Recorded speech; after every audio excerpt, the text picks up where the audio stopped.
Hi. Good afternoon. Welcome to One Seashell Channel. How are you doing today? How are you doing today? Oh, it's kind of gloomy. Gloomy. Yeah, it is.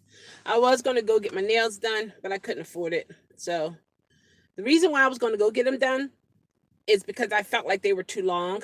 And when I was typing, I couldn't type. Hey, Jeremy. Good afternoon. How are you? And so I followed them down myself, and I'm just going to wait until I get a couple more extra splurging dollars, that is. Happy Sunday? Hold on. Today not Sunday. Today is Saturday. Don't get me confused. Don't get me confused. Oh my gosh. I'm like, wait a minute. Hold on. Because if it's Sunday, I am way late for church, and I'm just on another plane right now. Right, okay, I prefer for it to be your mind instead of mine. Okay, you get it? Mine and mine. Yeah, yeah. Anyway, yeah. So I was gonna get my nails done, but I decided not to because I really didn't have the money for it, because I want to make sure my bills are paid. And I'm gonna wait and get them done maybe next week, week after, something like that. I don't know. We'll see. And I start my new contract to Monday. Looking forward to that. It's going to be, this is what I realized. Going through this particular, or dealing with this company and the clients who they have, which we work for, or that we work for, um, the way they do their program is accelerated. It's like you're either going to sink or you're going to swim. I had to do my setup yesterday, and this setup's supposed to have taken only 30 minutes. I was there waiting to come into the room. This is like all Adobe rooms, chat rooms. I was waiting to come into the room at 2:45. He didn't let me in until 3:05. So I'm already up here at 2:45 because I'm like, I don't want to be late. I want to be first. I want to be in there. I want to, you know what I mean? I want to do it. I want to get it. I'm like up here. And then I sent an email to an instructor. By the time she got back to me, I was already in the room. 5 minutes after 3. We supposed to be there at 3 p.m. And I was at the door at 2:40, 2:45. April May, how are you? Great to see you as well. I'm using a different camera, so it's a little different here. I noticed the picture is a little different. But anyway, so I get in there, and he has like 8 steps that we have to follow. We have to read it, follow the steps, so on and so forth. And I'm already up here. I'm just anxious. I'm just already up there, right? So then he put the username that we supposed to put into the company computer and the password. So me, with my mind and my energy so way up there, I put in the username as the password, screwed up the entire system. Now, when you're working from home, there's certain tech stuff you have to know how to do, and then there's some things that you have to call the help desk for the company. So I played around, got into the system. I communicated with the facilitator, and I'm giving him the error messages, because usually if something happened, they want to know what the error message is, so then they can look at codes and tell you what's what. I give them the code. He said, I don't know what you're watching, what you're looking at. I was like, I don't believe this. No way. Okay, so I'm already up here. And now in hindsight, I realized I screwed something up. So I said, talk to myself. I said, Michelle, calm down. Go through the menu, go under security, and go into the computer system and just go and see what is enabled and what is disabled. Lo and behold, I was able to get in. He was surprised. He couldn't help me. And then he checked back with me. He said, so did you reset your password? So where are you at this point? I said, I am done. I have completed the task. But oh my gosh, everything just snowballed when I came into the room at 3:05. When he let me in the room at 3:05. When I was at the door around 2:45, 2:40, 2:45 p.m. So that just shoo, I started off, way up there. But anyway, got it done. So I'm gonna practice the steps again today. So when Monday comes, when I have to start training or class actually, I'm gonna be extra ready. I'm gonna be extra prepared. This is not a type job where they're gonna hand you out anything. It's none of that. When you accept the job, you accepting it. Hey there, ding dong, right at the door. Knock, knock, knock. I mean, I'm here, right? So I'm looking forward to this particular round. Um, and I wanted to talk about low self-esteem. Hey, oh Josh, look. Josh is like, I'm here too. You saying hi to everybody else, but I'm right here. Okay, Josh. Hi everyone. How are you? How's it going? How's it going? Happy 2020. I know, right? Good April. Yeah, you did. You confused me. You did. But I want to talk about day 4 with no fast food. Day 4, Jeremy. You know what? You can do it. If you want to journal how you're feeling, if you're getting headaches, if you find yourself being tired, I would document if I were you, just to associate your feelings with why you feeling that way. You know what I mean? I do that a lot now. I do that a whole lot. I try to associate, okay, or find out, okay, why am I this way? Oh, you do have a journal? Awesome. I believe in journaling. My sister, one of my older sisters, she gave me my first journal, and I've been journaling ever since. 10 more days and your withdrawal system will be gone. Awesome. Forgive me for I've what? I can't donate today. Income reason hope. Oh my gosh, don't worry about that. You're fine, Josh. You are fine. I appreciate it whenever you're able to give. So, and when you can't, I still appreciate you as a human being. So just know that. But I want us to talk about low self-esteem. Do you have it? Do you know someone who has it? And how do you deal with it? So 3 questions. Do you have it? How do you have it, or do you know someone who has it? And how do you deal with it? I write down everything every day. Which you do? Oh my! Every look, April, every day. What you eat? Every single look, every single day. Okay, I have no money this month, so that helps. That'll work, right?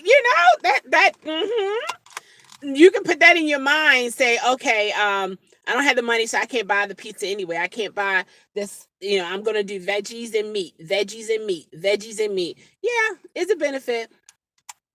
Everyone's doing well in Maryland. I haven't heard anything. I did hear. I was so into the office and zoned out. I didn't watch the news. I didn't know that it's a possibility we may go to war. I saw this morning that New York is on high alert, and who else? Washington, D.C. is on high alert. So, yeah, that's interesting. Yep, all my bills are paid. Ding, ding, ding. I love the sound of that. I'm starting my new year fresh and broke too. It's all good. It can change. That's the important thing. Jeremy, let me tell you, I believe in that. I it gives me it gives me, hey, good afternoon, Lisa. How are you? Blessings to you as always. You is a great person. Oh, so are you, Josh. So are you. I believe now that I'm feeling better, I feel balanced and I care. I believe in making sure my bills are paid. If not before time, absolutely on time. I've been on this journey for a while now, and it's even more, I see even more the importance of it. So that's what I strive for. And in the midst of it all, I do neglect myself in terms of buying something new. I barely was able to get the nails done. I was so happy. I was barely able to get the wig. I was happy about that. Um but I see the importance of making sure those bills are paid. Nails, all this pampering stuff, that's not going to do you any good if you got put out your house, your car has been taken, you have no insurance, all this other stuff. So for me, it's a priority for me to make sure that my responsibilities in reference to the bills, the things that I signed on the dotted line, it's my responsibility to make sure that those things are taken care of first.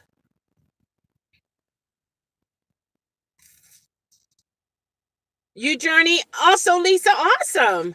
Every morning when I wake up, and because you get carried away with eating too much. That's true. That is true. I am always on time with my bills. I have a monthly check. I have no excuse. True. That's true. That's true. But for me, now what I do, I've learned how to break down. So my first check takes care of the end of the month bills. My end of the month check take care of the first of the month bill. And the thing is, if soon as I get off track with that, everything is just all messed up. It's all messed up. It's all messed up. Now that I know the strategy, that is what I'm trying to stay with. Hey, well, that's a great habit to get into. Should you need to show your doctor? Exactly what you need. Yep, to show your doctor what you eat. So the topic today is low self-esteem. 3 questions. Do you have it? Do you know someone who has it? And how do you deal with it? Those 3 things. Those 3 things. So put in the comments. Answer those 3 questions. Yes, no, or this how you do it. Okay? I'm gonna give y'all some time while I sip on some coffee. Yeah. Okay, I need to wrap this up because they're not sponsoring me. So I'm not going to, you know, that kind of thing. Did you see it? You didn't see it. No, you didn't. There you go. See that? That's how you do. If you're drinking something with a brand on it, they're not sponsoring you. Cover it up. Cover it up. Cover it up.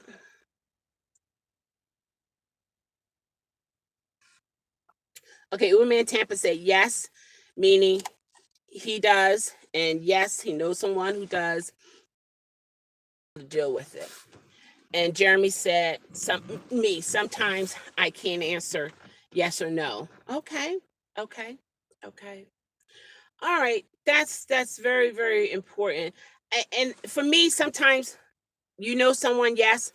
For me, I think I go through that myself with low self-esteem. I feel like I don't know. Okay, I put it this way. Some of the issues that I feel low about usually are some of the things that I can actually change, but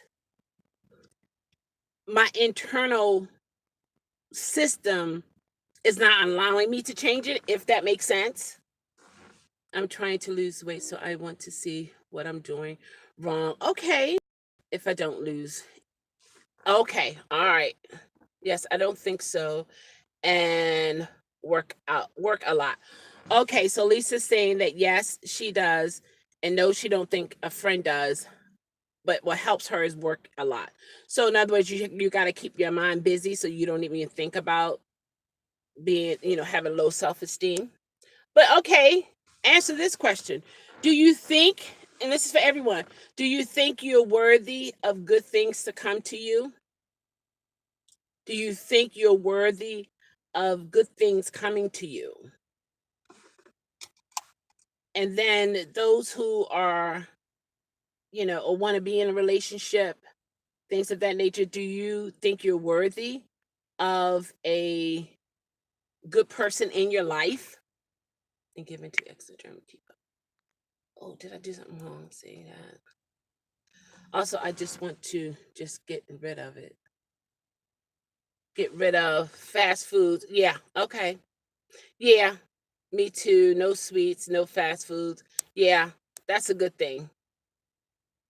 Tony L, how are you? Pertaining to your question on this title, I used to have low self-esteem when I was younger because kids are mean. Yeah, evidently. Okay. Uber and Tempest, yes, and Jeremy said hi. However, when I got to high school, nobody could tell me anything. I was so strong and so comfortable with myself. And I think a lot of time when it comes to people bullying you, putting you down, making you feel worthless, or see you as a worthless person, and then you don't see yourself as someone who's worthy, when you continue to push forward, not giving up on life, not giving up on your goals and the things that different things you want to accomplish, it end up turning around and empowering you to have a high self-esteem. Now, me personally, when I was younger, I had a lot of attention, and it was so much attention that it made me feel uncomfortable. That would, I was a size 9'10". Back then, small, you know, flat stomach and all that kind of stuff. That was in. But I was getting so much attention and I didn't like it. It made me feel yucky, especially when men gawking and they see things, and you walking and you don't even realize how your body is moving when you walk. You're just walking, you're innocent in it all. So then I decided to gain weight. I decided to just eat because the more juicier girls, the boys wasn't after them. They wasn't paying them giving them any attention. And I didn't want any attention because it was, oh my God, no. It just made me feel really bad. And so I decided to gain weight. And now that I have gained weight, I want to lose weight for my self purpose so that when I look in the mirror, I can feel happy about me. It's not about people, it's about me. And sometimes we can allow people, their negative response or positive response, change how we see ourselves. And I think it's so important for everyone to have a certain type of self esteem, to have some type of self pride, some self care, some self love, in spite of how people might see us. Okay, Tony also, I noticed I was acting like to people because it was a defense mechanism. When I saw popular people being nice to me, I would be okay to them and talk bad about them. Right. Because it was a foreign way people were treating you, and you had to find a way to survive, and then you become more arrogant or mean towards them.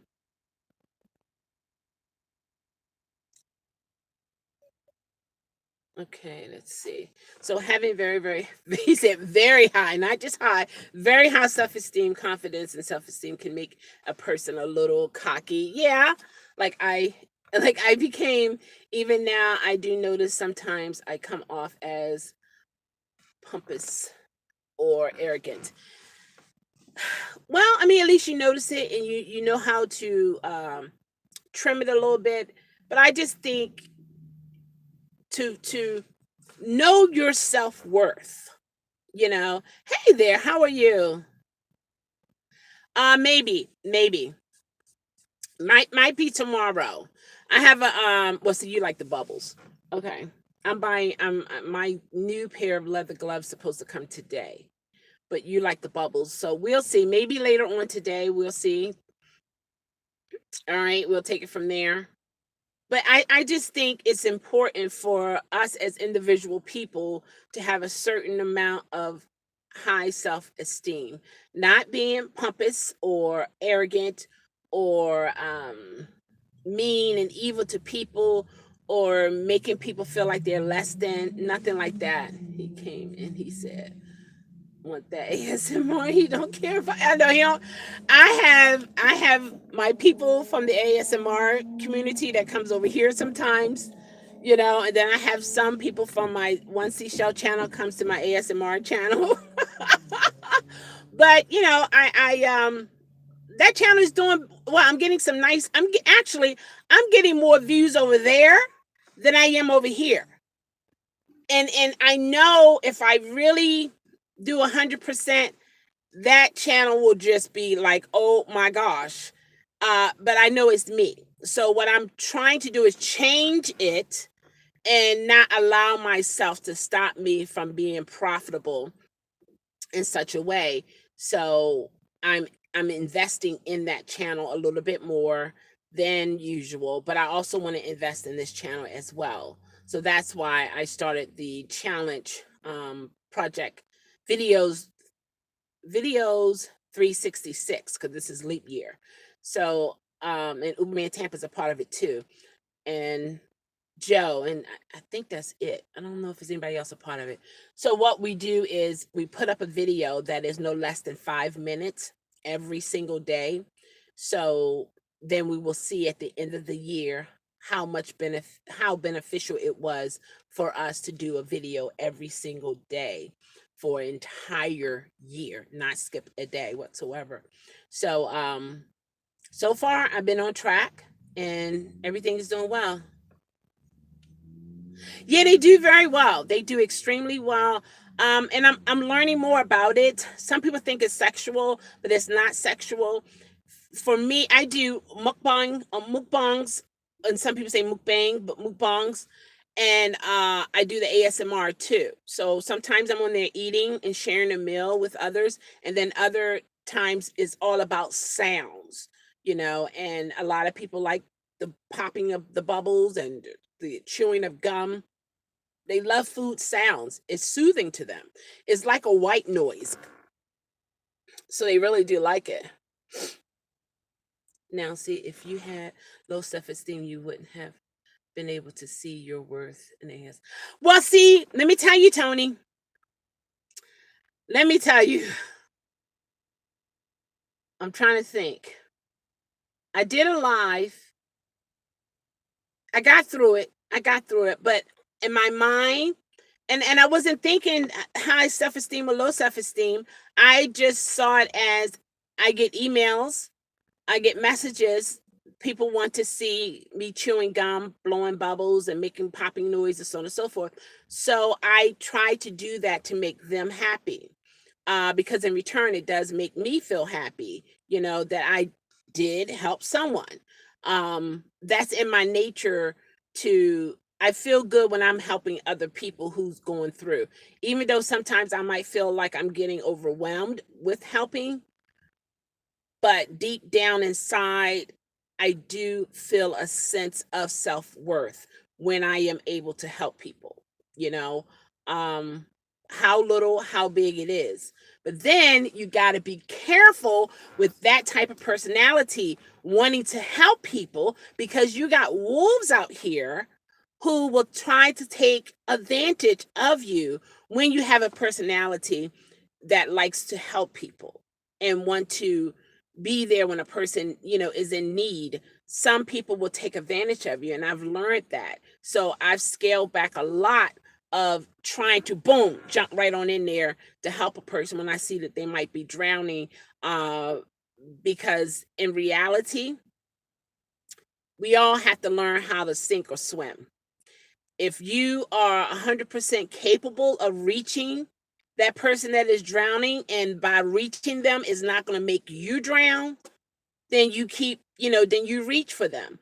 But if you cannot reach them without making yourself drown, because now you're going to have two people drowning, there's no survivors. But if you can get some help to that person, that's another way of helping. You might not have help directly, but you help indirectly. So, and I'm learning that there's sometimes you can't help everybody. You just can't. And it's sad to say, it's totally sad to say, but we're human beings and we're limited, and we cannot help everybody. But I have to learn how to have my own self-esteem, high self-esteem, in spite of if I'm able to help someone or not. I should not have my self-esteem predicated on because I can help you, I can help you, I can help you, I can help you. Therefore, I have self-worth. Even if I'm not able to help people, I should still have a certain level of self-esteem, a self-worth, a self-respect for myself, and feel that I am worthy of good things to come to me, you know? And I'm worthy of having nice things. I'm worthy of living a peaceful life. I'm worthy of being happy. Not I'm leaving it up to people to make me happy, but me inside to be happy, to actually be happy inside and to feel balance. And I think that's an awesome thing. Hey, Jim, how are you? How are you doing? I'm participating. Right. And Uberman Tampa's participating. Exactly. Now, but see, Uberman Tampa's participating with his other channel. I want to make sure I get it right. Is American Truth Project, I want to say. But whenever I look it up, all these other channels of American Truth comes up, not yours. But I have to go back to one of my videos, the last video, and go under your comment and actually see it. I haven't subscribed to it, I'm being honest with you. It's kind of sad. It's a lot of sadness in on there from my perspective.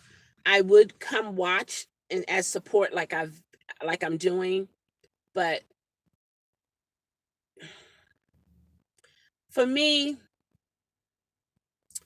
sometimes to know the truth, it doesn't do me good.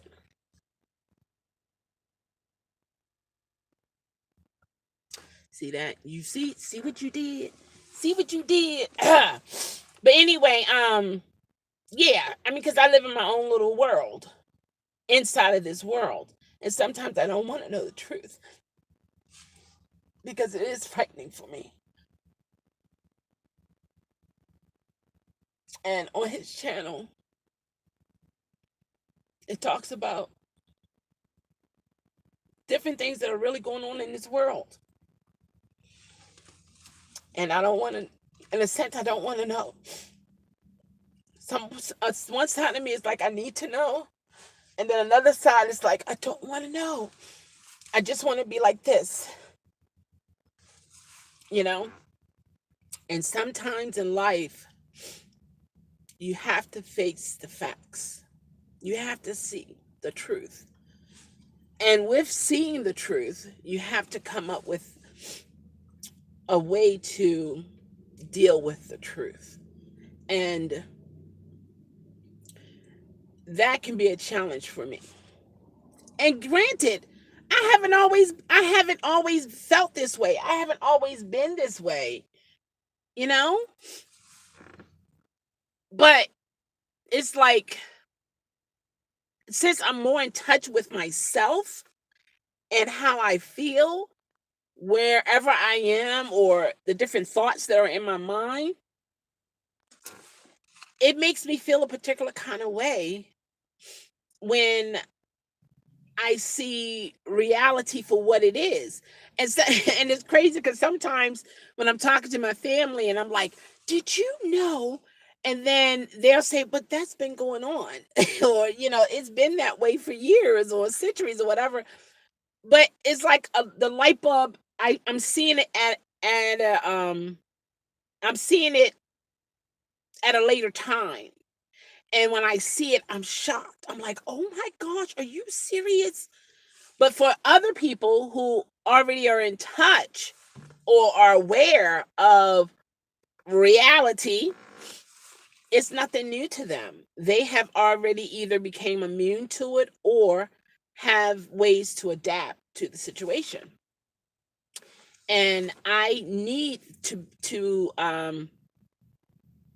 have techniques to be able to deal with reality as what it is and not live in this world in my own little happy, peaceful world.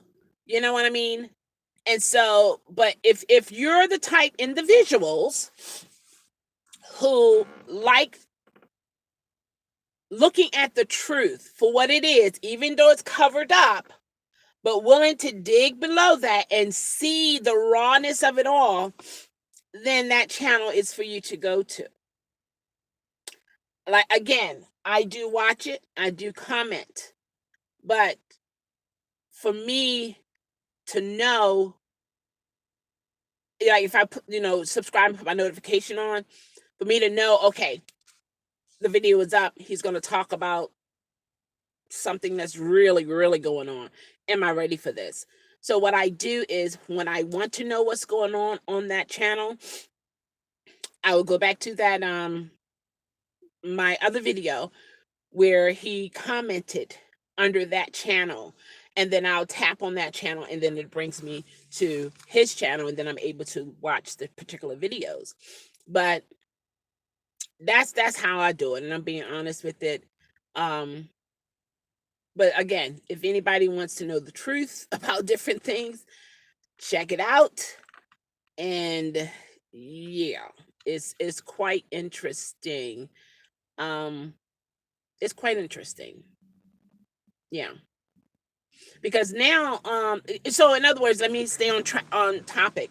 So when it comes to the low self-esteem, and the reason why I'm bringing this topic up is because I know I have an issue.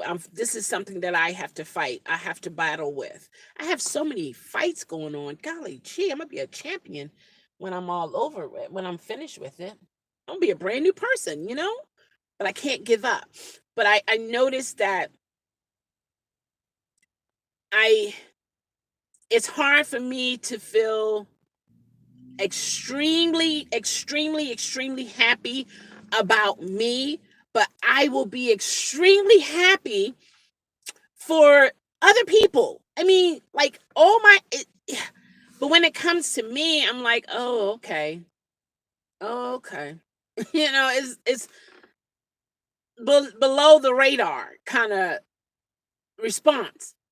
But I am happy, but I find myself being more happy or more excited when I hear about good things happening to other people. Keep in mind, now that is good. That's a good way to be.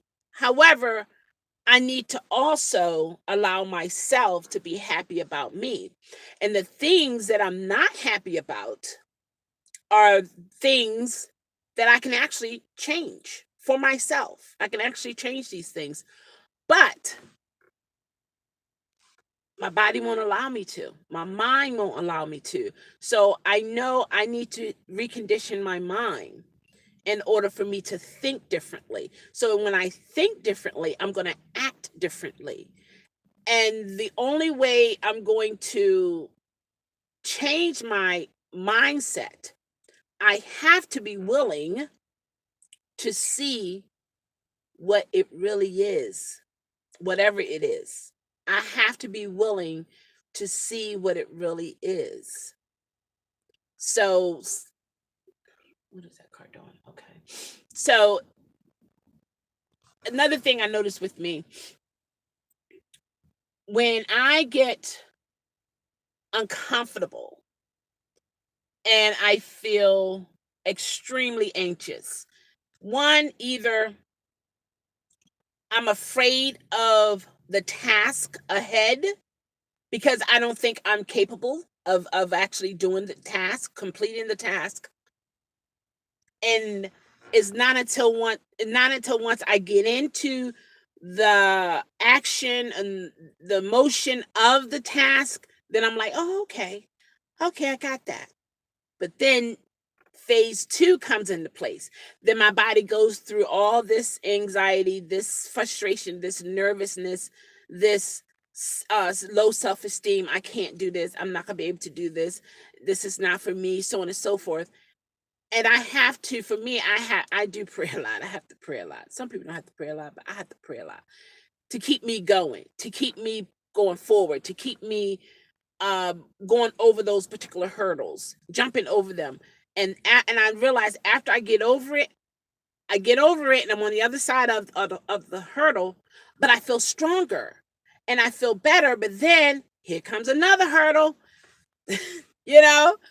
And sometimes when you're in, what is that? Is it the Olympics? What is the name of the sport where you jumping over hurdles, but you have a certain amount of space in between the hurdles? So you have that space to get your momentum together, to get your speed going, to keep things, whew, you're feeling good, you're going. But you have the space to work in before you get to the other hurdle. But sometimes for me, in my emotional roller coaster, I don't have that space to get myself together, boom, to jump over another hurdle. Therefore, it becomes overwhelming for me.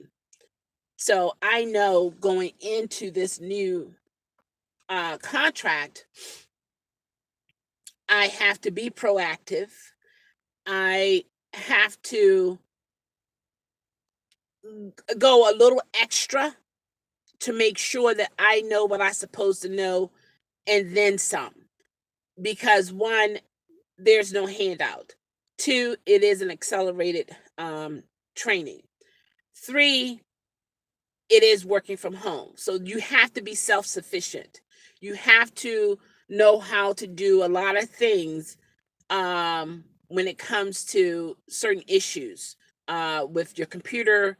If any kind of technical things that you should be able to know how to do versus you calling the company for help, because they're there too, but they have a certain amount of help that they can give you, but then you have a certain amount of help that you can do. There's some help that they can't do for you, and there's some help that you can't do for them. Is one of those kind of things. So I'm going into it with the mindset of instead of me telling myself I can't do it, I won't be good at this, or I'm not going to make it, or instead of me thinking of all the negative things about me, what can happen to me, I got to reverse that and say, okay, do this, do that, and do it again and again and again. Like be proactive in every step that I have to take in reference to this. And like with the other contract, I didn't get really close to anybody in the classroom because it was about 70 something, and by the time the class was over, it was only like 15. So I'm going into this particular training knowing, okay, the number is going to be high, they're going to be extremely high, but as the training progress, that number going to decrease. So one, is not good for me to think the buddy system, because you know how sometimes in college they promote, okay, get a study partner, a study group, so on and so forth. I don't have that mindset. My study group going to be me, and me, okay? And the resources that I have. I'm not going into it trying to meet people. They are other agents. I may never meet them ever in life. They may not know anything else about me. It's strictly work, work, and work. That's it. And I noticed on yesterday when the we were setting up the computers, and how there were some people that didn't understand what was going on. But I was at a certain step, and me being me, I felt like I needed to bring that group up to where I was. But meanwhile, the other half is still going. So that means that if I reach back to grab them to bring them where I am, one, I don't know how long it's going to take them to get it. Two, I'm losing out on what the next step is. And then now when we all get to the next step, neither one of us know what's going on. Why? Because the other part of the class is already ahead of us. So I couldn't help the lady. And that hurt. That hurt. I was like, man, I couldn't help her. I could not. I wanted to put in the room, do this, do that. I couldn't do it. And I also have to realize that's a part of the process of this type job. They want to know how quickly frustrated you get. They want to know, are you one to continue to try to resolve the issue? It's all a part of the process. And sometimes I'm like, I don't believe this. I really, but it's a part of the process just to see how you're going to respond. And then it helps me to, and when I think this way, I say, okay, keep in mind, this is a work from home. So that company needs to know, what type of person are you? Are you someone who is a go-getter? Are you someone who gives up when things get difficult? Are you someone who persevere through all types of obstacles? Because different obstacles do occur, and that's how it is even with life. So you have to have a certain level of saying, I can, I will, I can, I will, I can, I will, I can do this, I will do this. You know what I mean? You have to inside, you have to lay the groundwork, because if you don't feel that you're worthy on the inside, it's not going to show up on the outside. It's just not. You know? It's just not. It's like if a person really hates you, if you never see the hatred, you really don't know if they hate you.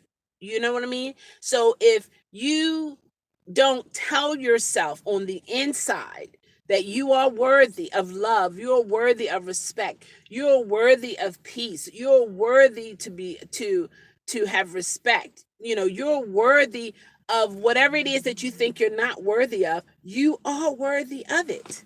You know, it's like, why aren't you worthy of this? And search yourself. Why do you think you're not worthy of it? Like, I mean, really, why do you think you're not worthy of it? Because a lot of times when we have low self-esteem, it's in us. And a lot of people who are around us most of the time, they see us as a worthy person who deserve good things to come to them. But sometimes within us, we don't think we're worthy of it. You know what I mean? And when you don't think you're worthy of something, then you don't know how to appreciate it. You really don't know how to take it. You don't even really know how to respond, you know? So it's so important for everybody to have a level of self-esteem. And even if the onlookers, you know, people who's watching you, seeing you feel good, and you know, you got a little extra pep in your step, you feel good, you smell good, you know, you looking the way you want to look, your body is the way you want it to look, and you know, everything is just according to what you want. It doesn't matter how they feel about you. It really boils down to, how do you feel about you? Period. Period.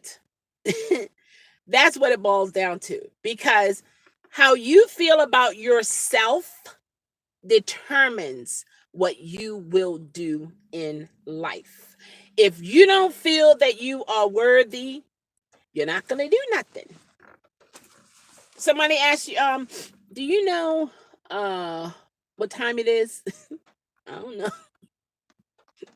Why you don't know? Well, I don't have anywhere to go, and no one's looking for me, and I don't care. You know, like, no.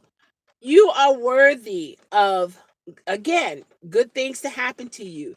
You are worthy to feel happy. You are worthy to be happy. You are worthy to have good things and to be around good people, and for people to appreciate you. Not feel like, no, no, no, don't, no, you don't have to do that. No, no, no, no, you don't have to do that. Accept it. Allow people to appreciate you because you are worthy to them. And a lot of times when we have low self esteem, we do not see how worthy we are of things. And especially when it comes to certain relationships, when some of us are in a relationship, we give our heart, we give our mind, we give our soul, we give all, our all at 100%, to the point what you say and what you do is because of someone. Not because of you, but because of someone. And I'm learning more and more the importance of having high self esteem. Not very high, not being arrogant, but it's important to feel good about you. It's important to love you. It's nothing wrong with that. It's not a sin. It's nothing wrong with feeling good. It's nothing wrong with looking good. It's nothing wrong with smelling good or even eating good or, you know, doing whatever it is you want to do. It's nothing wrong with that. And if we allow our significant others or so called friends, our besties, to turn that around and make us feel less than because we do feel good about our accomplishment. We do feel good about our goals being reached. Well, another word is for accomplishment. We do feel good about our individual self, what we see, how we look, what we wear. All those things play a part. But there are a lot of people out here in the world, girls and boys, men and women. Oh, he thinks he looks good. She thinks she looks good. Isn't that the way it's supposed to be? I mean, that's what I'm thinking. Isn't that you supposed to feel good, look good, and it's supposed to show? Because you feel good. If you feel good, you're happy, you're jovial, you're excited, all those things, So that's the way it's supposed to be. Now, I know some people, I don't know if they were at one point had low self-esteem and then then they switched it. Wait a minute, did I miss something? It wasn't moving. I didn't see it moving. I was just constantly talking. Oh my gosh. That is Happy New Year, the dual beacon. Lightning driver, stay super lit. How are you? I see what Jeremy said, and so now I'm like, oh, okay, somebody came in. Oh, you needed that? I needed to, Jeremy. You know what? I'm telling you, man. I'm telling you. It's real. Oh, wow. And Jim said something.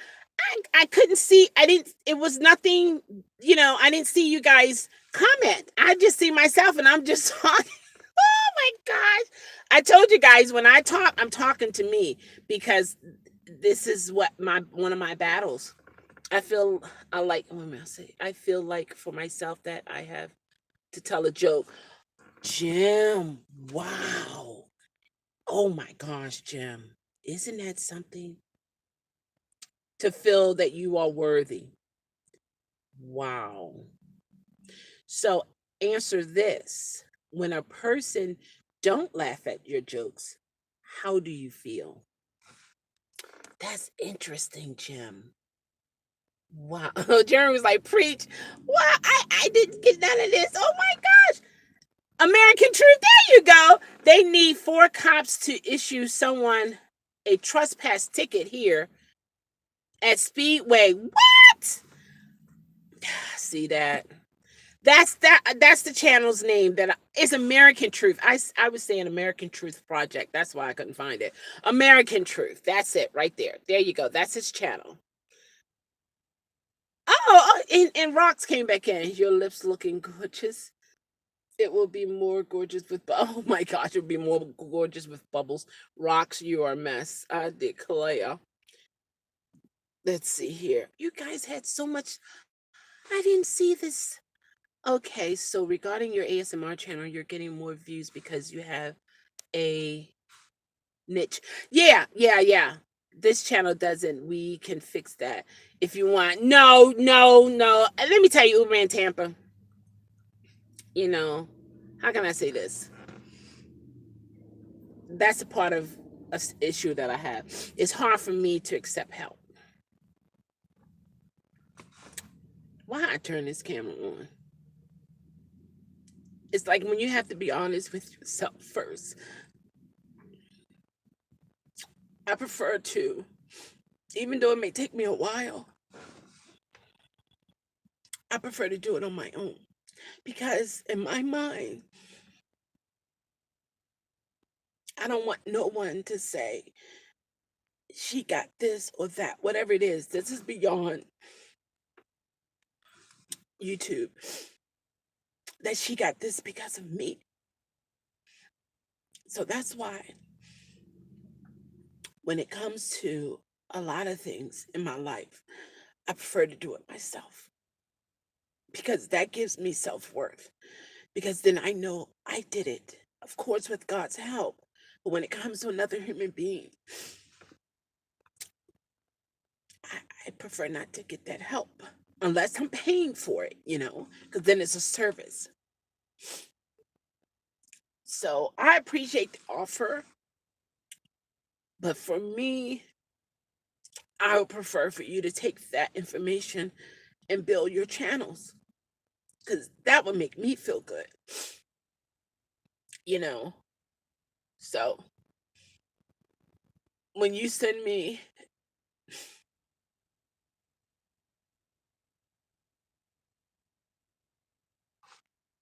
you sent me that sheet, the form to fill out, and I was like, no, I don't want that. I don't want it. I don't want it because I don't want anyone to think or to be able to say it's because of me that Seashell got growth on her one Seashell channel. I prefer for it to just be me, and it may take me a while, and I'm okay with that. I'm okay with my channel moving slowly. Why I'm okay with it? Because I'm doing it and I'm learning along the way. For someone to just give me, I don't want that. I prefer to know for myself because one day you don't know. You might, and this is in my mind, one day I might need help. I mean, really need help, then you're nowhere around. And then that's going to make me feel a particular kind of way. But if I know, if I'm self sufficient, I know where I am. I know I can be available. So it's like, I just want to know what I need to know for me, and I don't mind helping others in the midst of it all. You know what I mean?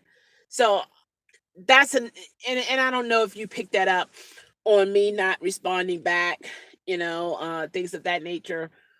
I just don't I want to do it on my own. I want to do it on my own. It's important for me to do it on my own.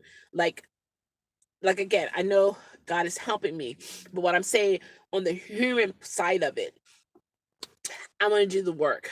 I want to do the understanding. Just like with OBS. Sometimes I'll ask for questions. I'll, ask run something by Joe. But majority all the things that I know now with OBS is because I've been playing around with it. I begin to face my fear of me not understanding it. OBS. What is OBS? So I had to face that. And the only way I was able to accomplish it is to actually try it and to do it. And it's a lot of fun. It's a whole lot of fun. And that's that I do know that's just how I am when it comes to new things. I have to feel 100% comfortable first before I can add others in, you know? Yeah. It's like if all of us are going swimming and we all going to jump at the first time. I can't do that. I will have to be there a day before and have jumped in a couple times to the point that I feel self sufficient. I feel okay, I can do this. So then when we all jump at the same time, I know within me, I can do this. And in response to me knowing that, if anyone else need help, I'm willing to help them. Not only that, I can help them because I know what I supposed to know to be self-sufficient for me. But then I also have to realize what might work for you might not work for the other person. And sometimes we can be gung ho and 100% and telling the person, I know this is gonna work, just gonna work. You do this, do, and it might not even work. And it's like, then what? One thing I do like about Uber Tampa is, and I've noticed this all over the years, he has quick bounce back. He will be on, he'll say, oh, he got a negative here. Next thing you know, he's out. He's trying to get that money. He's trying to, you know, juggle here, trying to make it happen, trying to make it happen. And for me, with my depression, if a situation occurred, this is how I used to be. If a situation occurred, I let it take me under. I don't have a fight in me to fight back. But me choosing to accept this job that I had in 2017, that I had a panic attack um on the phone. The customer didn't hear me. Um I just had to eventually hang up and log out and all that kind of stuff. But anyway, I completed that contract. So with me seeing how I was and how I am now, I feel a little bit more self sufficient going into this other contract, knowing that I am capable. I am capable of completing a task, and that does boost my self esteem. So it is important to, when you are having issues, when you are going through things in life, to push and fight and push and fight and push and fight to overcome it. Because once you overcome it, you are stronger, you're better. And I realized that. So that's why I'm on this journey of doing the best that I can do to make sure I'm straight mentally, spiritually, and physically, so that I can continue to get stronger. Because I don't want failure to be an option in my life. Just like to sell drugs or to use drugs or to kill someone. I mean, unless it's self defense, that's a different story. But to just go out here and kill somebody just because, that's not an option for me. And I don't want failure to be an option. However, I want to know how to deal with failure if it has to happen, because I need to be stronger in it. You understand what I'm saying? Everything in life is not going to be perfect. It might be as, wait a minute, y'all are talking and I'm missing all this here. Golly gee. I mean, hold on. Okay, I'm going in the feed. You guys put it in. I'm gonna read it. I'm gonna go up here, so bear with me here. Rash here, Lisa said hi to Nick. Okay.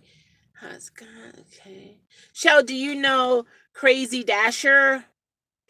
No. Is he the guy that Dustin is driving uh showed on his channel? Is it him? I'm not sure. I did see that video.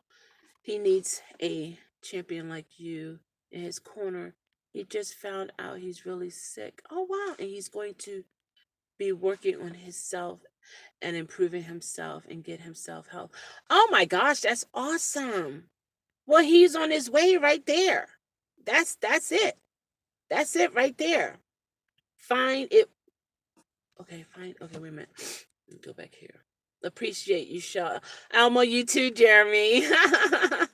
Super lit seashell. Thank you, Nick. You're so awesome. I am going up. I'm going up. I'm going up. Golly, gee, you guys but just going. And I don't see it on this phone. Like on my iPhone, I can see it, but this phone, I don't see it. I just see a blue arrow going down. That's it.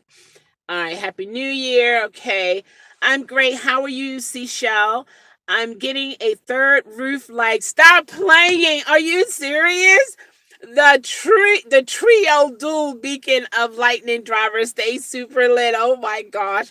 American Truth said, no, I think he really wants to tell you a joke. Oh, see, it- oh my gosh. Are you, Jim? Is that true? Is that what you were trying to say, Jim? See, I can only be me, guys. I'm sorry. I did not know. What? Jim, explain this to me, please. Okay, maybe you did. I'm going to get to it. Jeremy said, LOL. Oh my gosh. American True said, honey, there's nothing wrong with having help. I learned that a long time ago. And all I'm saying is we just changed the tags around in your default and you have a niche. Yeah, I see what I it's me. I gotta figure it out. I appreciate the thought and things of that nature, but I have to figure it out.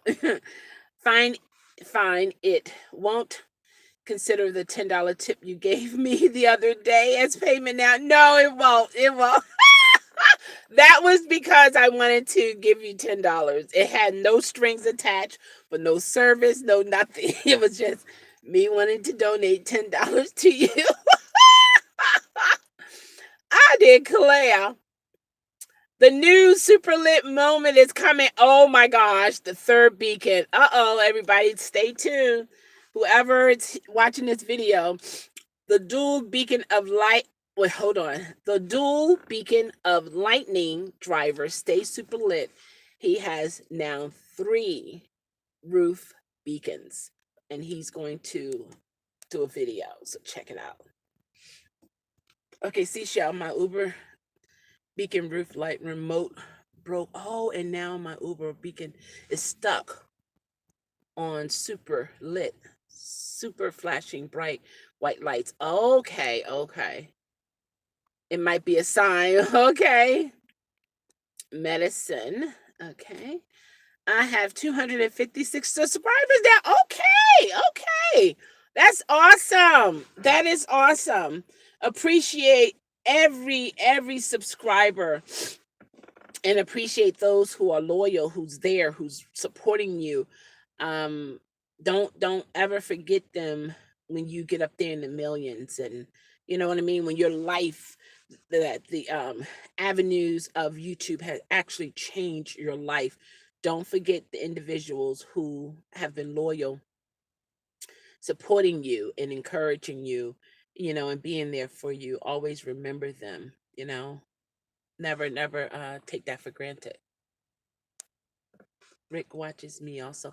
Yeah, he does. Rick reviews. Yes, he does. Absolutely. Sometimes he's there in the feed when no one else is there, because I'll peek in there here and there. If I'm not able to sleep, I'll come through and watch, but I'm not going to, I'm not saying anything, I might not feel like talking or whatever, but I might do a thumbs up depending on the topic, of course. And, then sometimes I'll say something, sometimes I don't. I just sit and just want to hear, voices, someone talking, you know what I mean? Things of that nature. But yeah, I'm just learning more and more, guys,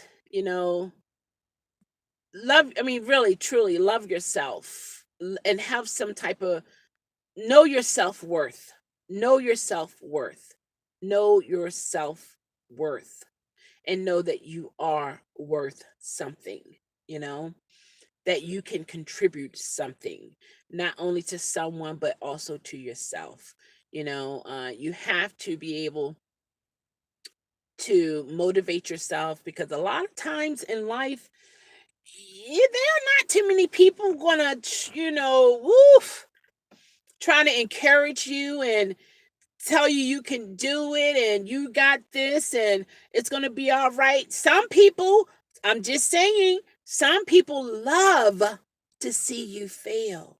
Some people love to see you with low self esteem. It gives them energy. It gives them motivation to move on to do whatever it is they want to do because now they got you feeling bad. So it's like you got to keep moving. As soon as I figure out how to lose this weight, will be better. Yeah, and you will. You will learn how to lose it for you.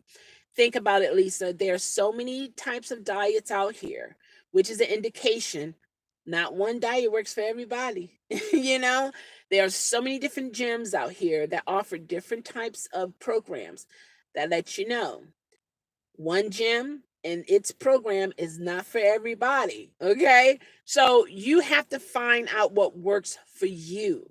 It might be something that someone else is doing and that can help you, but you'll find out. You'll find out. Like what April was saying, that she writes down everything that she eat. Maybe that'll be beneficial to you because then you can know how you feel after you eat certain foods, you know, things of that nature. I tried live streaming 24 hours on New Year's Eve, the New Year's Day. It was tough. I did it total. Oh, okay, wait a minute. Hold on. I did a total live of 18 hours. That's an accomplishment. That's an accomplishment. And guess what? The dual beacon. Who's to say you had to do it? I mean, I know you set that goal for yourself to do it 24 hours, but guess what? There are plenty of other 24 hours this year. Okay. That you can actually do a 24-hour one of these days. So don't beat yourself up. 18 hours is awesome, you know. Um just keep pushing forward. I mean, you can do the 18 then add 10 minutes to it. I remember when I would get on the treadmill, I couldn't even I couldn't last 5 minutes. Oh my gosh, I remember those days. I was and then I was like, I kept pushing, kept pushing. I added another 5 minutes. I was able to do 10. Then 10 was like, you ain't doing 11. No, you're not, you girl. You better get off of it. You better get off before someone have to pick you up. Then I would I would do 15. Then I would do another to the point I got up all the way up to 45 minutes on the treadmill. Then as time went on, I didn't feel like I was challenging myself enough. I stopped doing it. And then you know what happens? I had to rev myself up. Oh my gosh.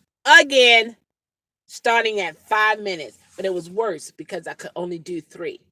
And then I had to work myself back up to 5. So I do have a nice treadmill at home. I do get on it here and there. I'm not going to lie to you and say I get on it every day because that's a lie. That's a lie. But I find myself getting on it when I feel stressed. When I feel like my shoulders are tensing up and it's like, "Rah," then I find myself going into the room and get on that treadmill. And then I find myself loosening up and I feel better. And then I get off. But it's a benefit. It's definitely a benefit to it. I'm better at live streaming than videos.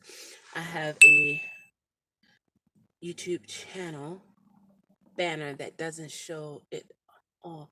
Why? Why it doesn't show? You're actually in the picture? Oh, wow. Your banner? I have to check it out. Somebody sent me something. Hold on. Oh, I don't know if I can do that. Did I do something wrong? No. Okay. Wait a minute. I saw something up there. Hold on. Man. Oh, is that how I can get it? Can I do it like that? Okay, maybe I do.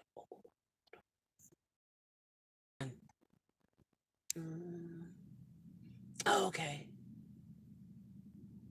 Oh, somebody worked out. They was on the treadmill for 45 minutes and burnt 450 calories. Oh my gosh. Okay. Okay. Okay. Awesome. Somebody just sent me a message. They did 45 minutes. Woo! I did that, yeah. Yeah. That's a great accomplishment. When you haven't been on the treadmill in a long time, oh my gosh, or even ran up the steps or did distant walking and things of that nature, whew, 45 minutes, that's awesome. You gonna join the gym too? Oh my gosh, that's awesome, Jeremy. Oh wow. That's cool. It isn't on my channel, just my name. Oh, okay. Okay. All right. So you're going to Nancy has a treadmill. Awesome. So so you're working on your banner now, Nick. That's nice.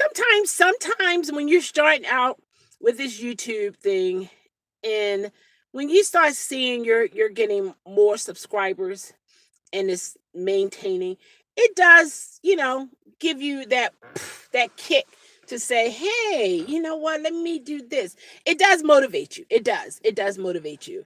But with my illness, I would feel like I'm obligated, and it could become overwhelming to me. You know what I mean? So it's like for me, and this is why it's so important for me to know me, and it is so important for all of you, for everyone to know yourself and do the things that you know what is beneficial to you. So for me, I have to, my motivation will not be in the numbers. My motivation will be in me feeling comfortable doing something. You understand what I'm saying? But for someone else to have the numbers, not saying it's you, but I'm just saying in general, if someone else see 4,000, 5,000, woo, that's like drinking a cup of coffee, like, whoa, I'm ready now. What we gonna do? What you gonna do? What we doing? And for another, it's like, 5,000. Oh my gosh, what am I gonna do next? How am I gonna maintain this? What if they all leave? Oh my gosh. What if I got my, you know what I mean? So people react to things differently. Just like some people, they need an audience to, and they need a certain amount of people in the stage, in the audience to perform. If it's just one person, they don't have the energy to perform. But if they have 20, 50, 100, a whole lot of people, then they perform. But for some people, that's what they need. That is what they need to get them motivated. Numbers is truly my strong suit. Okay. You're welcome also. I subscribed, though I didn't. But I did. Okay, awesome, Jeremy. Jeremy subscribed to the little beacon. I did over 25,000 steps one day at work when I deliver hardwood floors. Oh my gosh, what? Wow. Lisa says, Shell, I had an Uber trip and I was behind. Oh, $17.05 behind in your street. Oh, 17 minutes and 5 seconds. Oh, behind you. Did you see? I did see your message about Crazy Dasher. I don't recall seeing his video. I will have to check him out, because I look at different people videos. Even though I'm not subscribed to them, I do watch different videos, so I may. Oh wow, let's see here. Wow. That's awesome. um I watch different, we will all watch different videos of the channels that we are all subscribed to.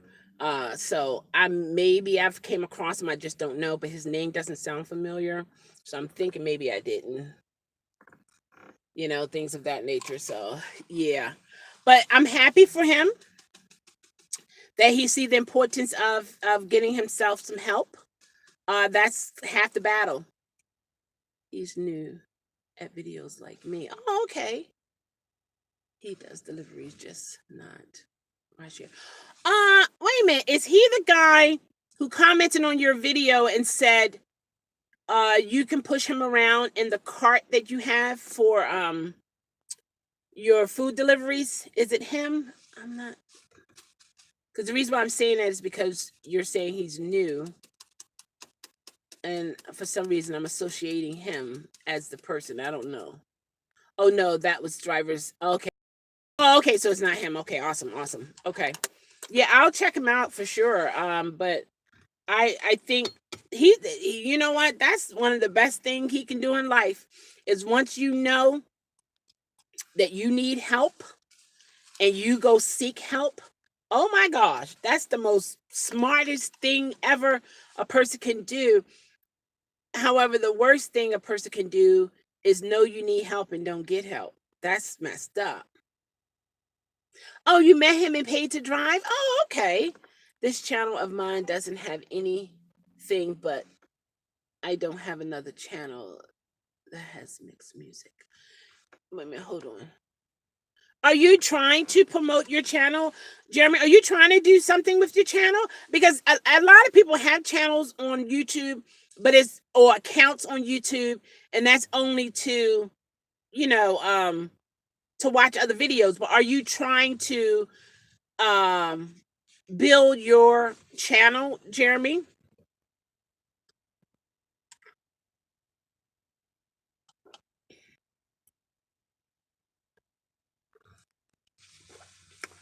Are you trying to do that? For me, I mean, I want things to be successful with the channel, but because so many things are so unknown, the way I do my thing, the way I think is if it's God's will, it will be what it will be. And if it's not God's will, it will not. And whichever way it goes, I'm going to be okay with it because the bottom line is he is my main source of life and to have, to earn money. So either way, I'm gonna have money. I'm gonna, I'm gonna have money to take care of my responsibilities no matter what.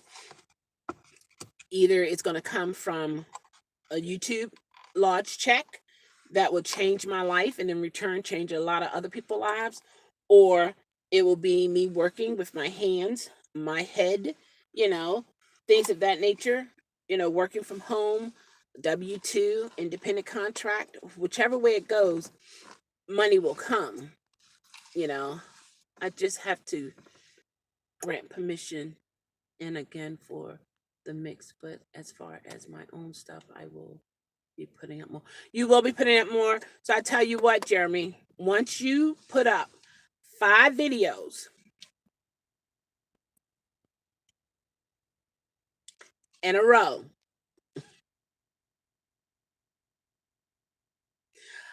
I will add you to my playlist. Hold on, did one already? No, I didn't. I don't think I did. I'll add you to my video. And you know me, remind me, after you get the 5 up. Okay, 5. Every for 5 days, consecutively 5 days, then I will put you on my playlist. Because then those who will watch, and I'm not saying you're going to get an influx of subscribers from me. I'm not even saying that. I'm not even saying you're going to get an influx of views from people who are subscribed to my channel. I'm not even trying to, pump my chest out like that. What I'm saying is to show my appreciation for you as a human being and the length of time that we have known each other. I want to put you on my playlist to help promote your channel. And for you, and if anybody do come, fine, that's fantastic. But it's just something that I want to do. You understand what I'm saying? Have I heard of your stuff, of my stuff? Understand, but I do appreciate that. I know you do. Have you heard my stuff? When you say your stuff, have you heard my stuff, Chelle? Is that an if it was an app, you would have said an app. What do you mean, Jeremy?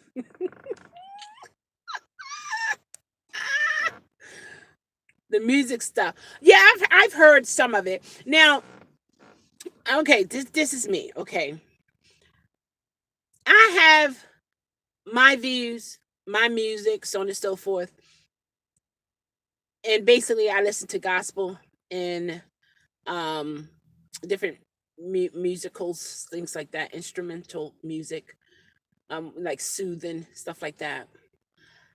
I don't listen to jazz. I don't listen to rap. I don't listen to love songs and so on and so forth. But that's just me. It could be someone else who will enjoy what you mix together. Well, put I guess just put together. I don't know what the term would be because you're a DJ. There might be other people who likes it. So my it's not good for me to put my thoughts on everybody and say, oh, they not gonna want to listen. They not no, because everybody is different. I have done gospel like Mary and Kim. Oh, okay. Oh, okay. That's cool. Yeah, yeah. But let me tell you something. I'm getting really frustrated right now. You know why I'm getting frustrated? I put about 3 or 4 packs of sugar in this coffee. And I know it's just going right to the bottom. Because I cannot taste not one grain of sugar. And when I sip it, I'm anticipating the taste of sugar. Oh my gosh. Oh, this is crazy. Oh my god. That's messed up. That's messed up. And I got it black. That's what I paid for. And then I thought about it. I said, you have any creamer on the side? You got some sugar on the side. Because usually when they put it in, it's too much. It's too milky. Ooh. So I prefer to just get it black. And then I do my own thing with it. Again, my own thing with it. Do I have to punch them? I know, no, don't do it, Jeremy. Don't do it. Lord, stand down. Don't do it. Don't do it. Mm-mm. Man, it's gonna be at the bottom, and then it's gonna taste like syrup. Ah! And I don't have a stir. Of course, they didn't give me one because I ordered black coffee, so I didn't need a stir, right? Oh gosh, I declare the things I do to myself. I declare. Let's see what I have in here. I just might have a stir.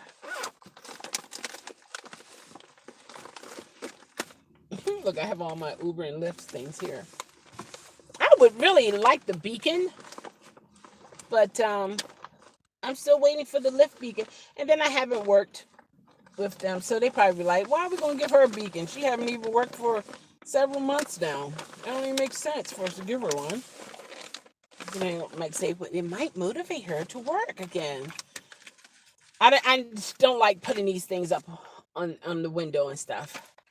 To me now, it seems kind of tacky. I guess since now, I see that we have beacons that are out. It gives your car more of a, it kind of sort of compartmentalize, you're doing taxi work or you're doing ride share instead of just having the logo stuck in your window. It's for me, it sets the tone for you're working. You know what I mean? Like, why do I have one of these? This is like if you're in the water and you got to break your window, you use that to break it. See that? And this here is to cut my seatbelt off if it gets stuck. Why do I think like that? It is what it is. Who knows? I might need it for a weapon to go in somebody's eyeball. See, and another thing for me, like when it comes to some of these passengers, like I saw the video that Dustin put up, and that man, that a black man, African American man, however it goes, he spit on that Caucasian lady, and she wasn't elderly, but she was up in age, and she was only doing what she's supposed to do, and he's getting upset with her, telling her, no, make the left turn. She could not make the left turn. I think it was an illegal left turn. She couldn't do it. She had to go the way of the the app. That's what we're told. That's what we're supposed to do. And he's like, "Oh, I gotta drop the bag off. I gotta drop the bag off." And immediately in my mind, I'm thinking, "What's in the bag?" That he is so upset now that I can't make this illegal left turn so that he can go drop this bag off. Because it's like she's supposed to take him to the address that's in the app. However, he wants to go in another direction. To me, something wrong there. You got this bag. What's in the bag? Why is it so important for you to drop this bag off? And why are you feeling the way you're feeling? What's in the bag? Nah, buddy, you got to go. You got to go. No. I'm glad she was calm and she chose her battles, because for him to spit the way he did, yeah, and she would have said something, or hit him, you know what I mean, retaliated, he probably would have really, yeah, she would probably be black and blue. Yeah, so I'm glad she picked her battles. And in this type of gig, you have to pick your battles. You really have to pick your battles and say, you know what, nah, that's all right, it's all good, he gonna get his. Let's see here. My mom always told me to get one of those if I had to bring. Yeah. So you know what? It's time for you to get it, April. Now, all these years, I don't know when your mom told you, but today, what is this? January the 4th, 2020. You need to get one then. Because I didn't even plan to do this. The reason why I went here, because I'm looking for a stir because for my coffee. And then that triggered what your mom told you. Go get one. Go get it. You just never know. When things like that happen, you gotta get one. One weekend, see, Chelle, once I spent $20 a day on one scratch off for 3 consecutive days from Friday night through Sunday night. I won. What? What? Hold on. He said I won $500 on Friday. Stop it. Are you serious? Listen to this, guys. $3. He spent, okay, once I spent $20 a day on one scratch off for 3 consecutive days from Friday night through Sunday night. I won $500 on Friday, $600 on Saturday. Get out of here. And $500 on Sunday. Shut up.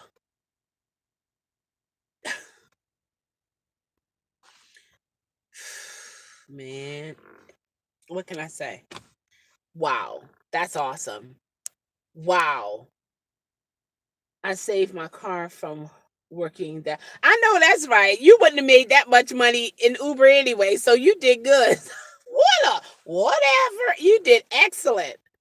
Yeah, that's crazy, Jeremy. Yeah. I won numerous times on script. Really? Beacon, that's awesome. That is so cool.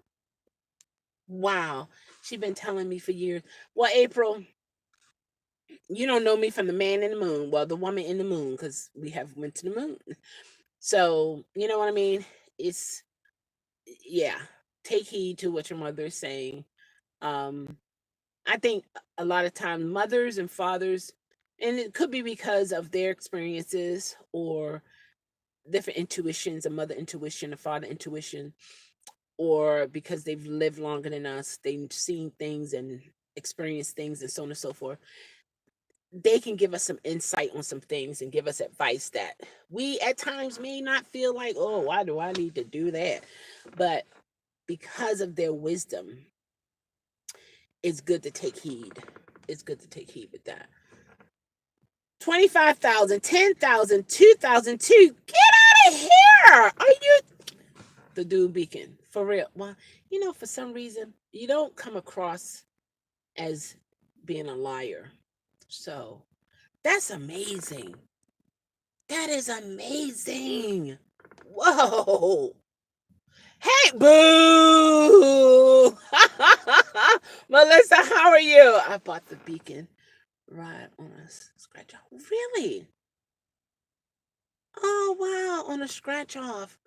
I don't do scratch off. I don't have much luck, so I'd rather I'd rather just save up and buy it. Yeah, I hear you, Jeremy. Me, I'm driving, but just at hotel. I don't want to say I don't know that. I can find out what it is. El Conquest Stador, I want to say, but I'll have to look it up to be for sure. Everybody pronounce words differently, Hotel resort getting a tan more than work. Oh, really? Oh, is that the hotel that you go to sometimes and you do pretty well up there? Man, Beacon, that's nice. The most I've ever won in the lottery is $250. And my first time I played the lottery was maybe 15 years ago. And the first time I played it 15, well now, yeah, about 15 years ago. Um, $250. Oh, you're welcome. Yeah. Me, sometimes when it comes to the lottery, I think it's a setup. $140 a night here to buy a home on the resort. Okay. There are 400,000. Okay, I won. Tony L said I won $2,400 in the lottery last year. Really? So, but okay, so how do you win that amount? You do that with the 3 digits or the 4 digits, or is that something else? You did. I know you did. Yeah, you could buy quite a bit for that. Hopefully you saved some too. Knowing you, you saved some, I believe. Yes, I believe the same way. And as you know, with my mother, yeah, addiction. That's why I don't. Oh, the battery's getting low.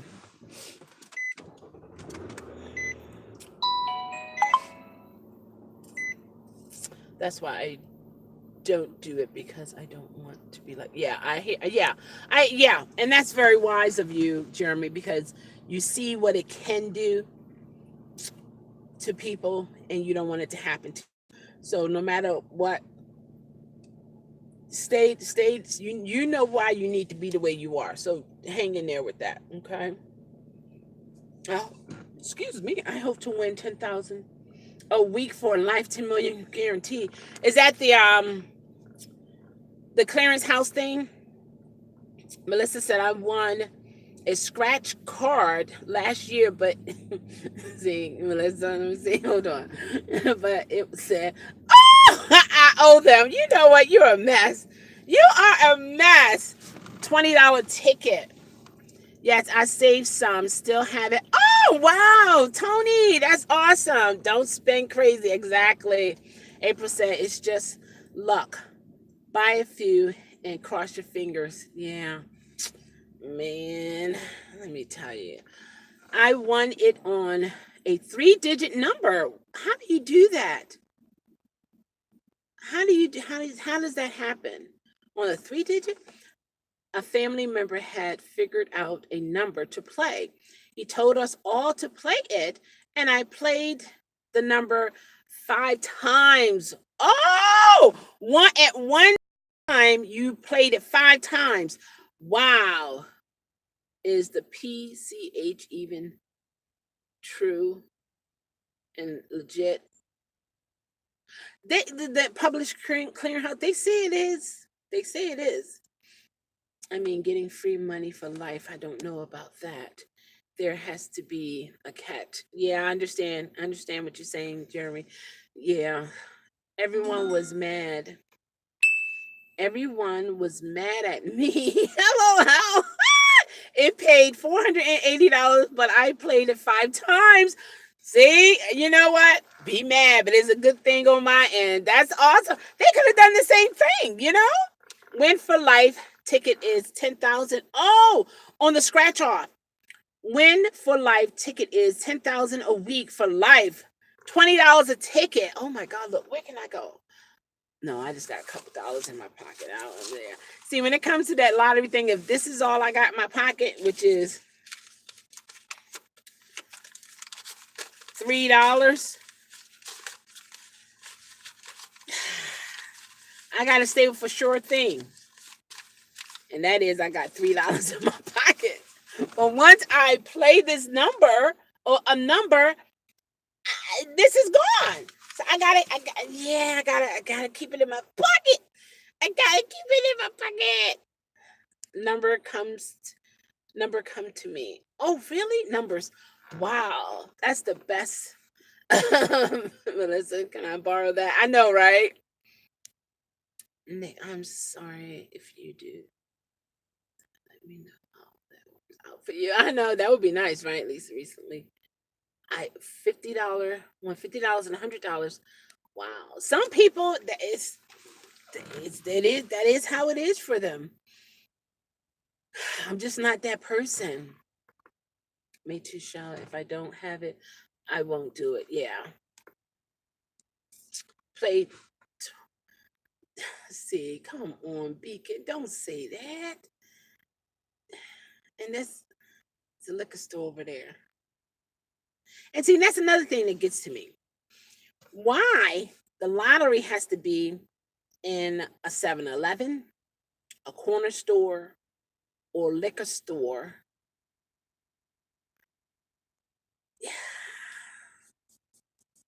Yeah, it just seems kind of like, hmm,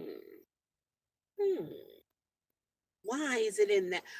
Why isn't it like at a casino kind of thing? Why isn't it like a, a, a better type place in my mind? I don't know. I think they get more money from a lot of people who might be living from paycheck to paycheck versus, because if you go in certain areas, matter of fact, probably where Melissa is right now, $400,000 homes, $500,000 home, or $1 million home, you won't find anywhere, nowhere close by, a liquor store, a corner store, a 7-Eleven. So I feel a particular kind of way. I have a question when it comes to that. And that plays a part with me not playing because and then that's another thing about me, like when I was talking about Ume Tamper, new channel, American Truth, how sometimes I don't want to know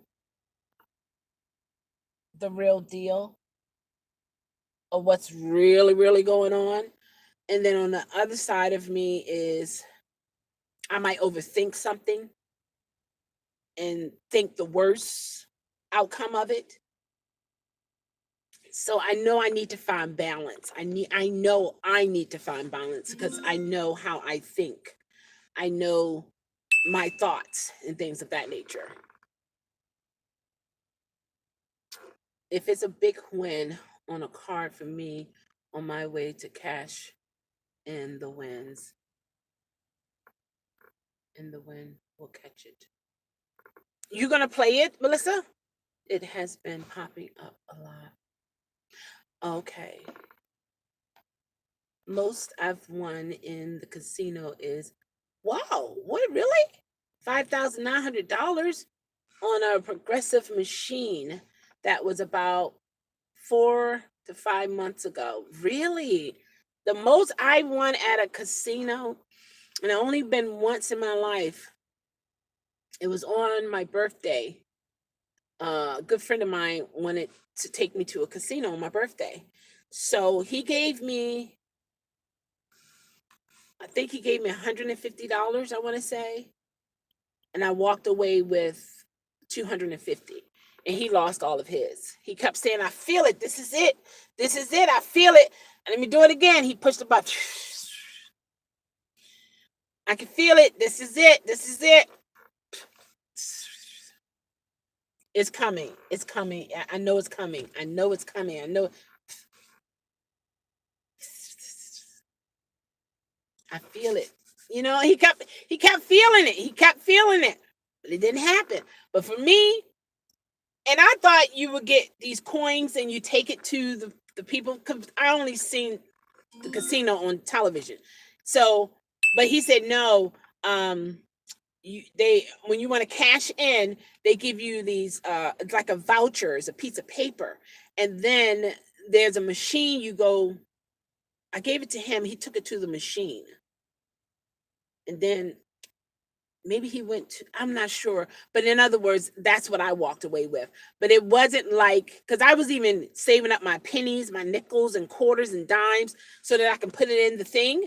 And he said, no, that's not how it works. You can feed your money in the machine, and in return it goes on a card, and then you put the card in, and then you play, and so on and so forth.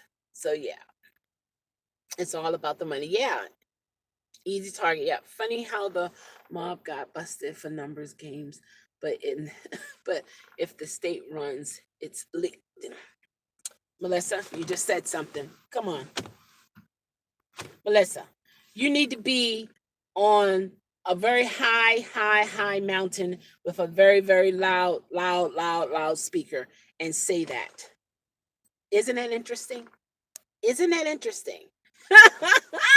That's just like with drugs.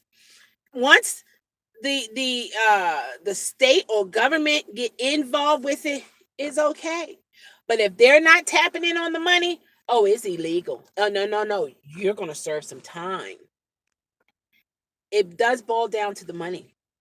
That's what the government need is money, because money is what drives the country. Without it, you can't say, okay, I'm gonna pay you off to do this, or you can't say, oh, I'm gonna buy that land, or I'm gonna buy you out here. You can't say and do those things because you have no money. So individuals who are limited financially, it also slows down their progression in life. Because if you're wise with your money, and when you have it like that, you can do more with it for sure. Lottery Commission is not allowed to sell lotteries on casino property. Isn't that something? Because it's owned by Native Americans. But okay, if it's owned by Native Americans, so where's the money going? Is it going to the Native Americans? I'm just trying to understand how that works. It's against the law. Okay, Rhode Island has a lot of that. What, Native Americans? My subscribers, I just passed 200 and what? No, come on.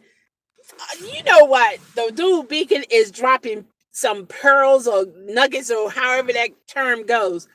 He just said, my subscribers, I just passed 222. Okay? 222. The lottery ticket that I won $50 on the back of the ticket, and it was 2, meaning February. Oh, February the 22nd, 2020 is around the corner. That's what it said on the ticket. Ooh. Ooh. I don't know how to take that one, the dude Beacon. I don't know how to take it. I don't know how to take that. I don't. If you guys feel like that's gonna win, go for it. Play triple twos. Yeah, triple twos. April said, I told my son to stop wasting money on the lottery. He didn't listen and bought one more ticket in one time. $2,500, and was happy he didn't. You were happy he didn't listen, of course, right? Oh my gosh. See, Mom, remember you were telling me not to play the lottery. That's right, son. I told you not to play it. But can I tell you something? What you want to tell me, son? I played it anyway. Didn't I tell you not to play the lottery? Why aren't you listening to me, son? But Mom, wait a minute. Wait, Mom. Can I tell you something else? Okay. What else you got to tell me? I won 2,500. Why did you listen? I'm glad you didn't listen to me, son. 2,500. Think, son. Oh, I'm so glad this time. I'm glad you didn't listen to me. My imaginary passenger. That is awesome, April. Oh my gosh. April is like me too, but with my mother. Oh my God. Right. Jeremy's more like, Mom, don't do it. Mom, don't play the lottery. Don't do it. Yeah. That is wild. I tell my mother that all the time. When I lived in Vegas years ago on the video poker machine in a bar, I got the royal flush once. See, I don't even know what that means. In royal, I'm thinking it must be something good. That's yeah, that is a bad addiction to have. Any type of addiction you have that you can't control and it takes over your life, yeah, it is bad. Yeah. Yep, and sometimes the voucher has free food. Oh, does it? Oh, okay, didn't know that. Tony L said you have to be aggressive in the casino. I win more times than not in the casino. Really? But then I heard that when you're playing in the casino, it's always in the favor of the house. But I play aggressively. I play the max. Oh boy. Okay, the dude Beacon said I've won 10,000 at one Tops supermarket, and I won 2,000 at another Tops supermarket. Oh, it's a supermarket called Tops. Really? On the same win for life ticket, different stores.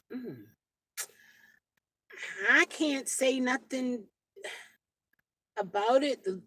The dual beacon, I mean, it's on you to because you're benefiting. I mean, okay, so all right, roughly, how much would you say you invest in the lottery versus what has been given back to you? Did you balance out or is it upside down? Either way, wow, look at you. A bunch of luck. You need to come here. I know, right? It's some luck. I went to a casino once and oh, you won 100. Now, okay, Lisa, you won it. Did you walk away? That's the key. Is when you win this money in the lot in the casino, do you walk away or do you be like, let me try again, maybe I could double this, triple this? What did you do? Oh, you used to. Oh, April said she used to work at Tops. Okay, what kind of supermarket is it? Chelle, what is Scott's other channel? It's American Truth. American Truth. He put it in the feed, but it might be way up there. So let's see here. If we see police pull up behind Shell, that means someone walked by as she's talking to her. And right. Yeah. Oh my gosh. No, the police officer, they got other things on their mind. They not looking because yeah, they would think I'm on drugs or something. They were like, oh, there's another one on drugs. you know. Okay, I walked away with 100. Okay, of the 120. That's cool. I used the rest to play the game. Awesome. You play the Powerball? Okay. I'm going to Phoenix later. What's in Phoenix, Melissa? It's very small. Oh, it's a very small grocery store. Okay. I like small grocery stores. I think it's 237 million. The dual beacon. Can you even imagine? Can you imagine 237 millions? Well, you got to pay taxes. So how much would that be in your state? I wonder. Even 1 million can change your life if you do it the right way. I have a plan. I always when I played the lottery the very first time, and then I start hearing about the mega and the Powerball and all these different ones, and that's what I want. It's like if I pay $2, I want 2 million. I'm just saying. When how they say you play to win. My reason for playing is because I want to win, and when I don't, I have a problem with that. I have a problem with that. The Native Americans get a percentage of the casino revenue. At the biggest casino here in Cali, they get 250,000 a year each member of the tribe. Is that fair? Is that 110 million? I'm guessing. Oh, okay, that you have to pay in tax, or you walking away with the dual beacon 110 million. That's still nice. That's still nice. Okay, all right, Beacon. You played this for a while. The lottery for a while. Do you have any plans already in place if you win that 110 million? Do you already mentally know or have it already mapped out? Who you want to make sure you got this lined up, that lined up, and so on and so forth. That $20 win for life ticket has 25 chances on it. And I was born, oh my gosh, no, he did not. He was born on March 25th. Wow. Wow. Okay, so you're into the numbers. How do you, let's see. So it's, well, I guess it's beneficial for you to know the numbers, because based upon the numbers you're showing us here, the thousands of thousands. Okay, Tony L said, I say that's fair because it's free money. They don't even have to pay taxes on it. Okay. Numbers. Dimples, how are you? How's it going?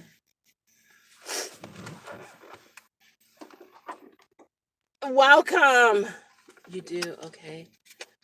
I look at that channel. I'm doing good. I'm doing good today, talking about low self-esteem and winning the lottery and numbers and all kinds of stuff. Jump on in. I looked at the channel and that kid didn't look like Scott. It's like a black and white icon. If you win 600 or less here, it is tax free. Oh wow, that's nice. Wow. I'm not knocking anybody if they're good at it. My only concern is that they know when to stop, because there are a lot of people who have lost a whole lot. And from my understanding, those who are addicted to gambling is a rush that they feel, is adrenaline, is some type of euphoric, like, woo, like after working out, having a great workout, and you just have this adrenaline just rush in you, and that fuels them to do it again and again and again and again to the point they can't stop. I'll watch from the beginning. I want to hear everything.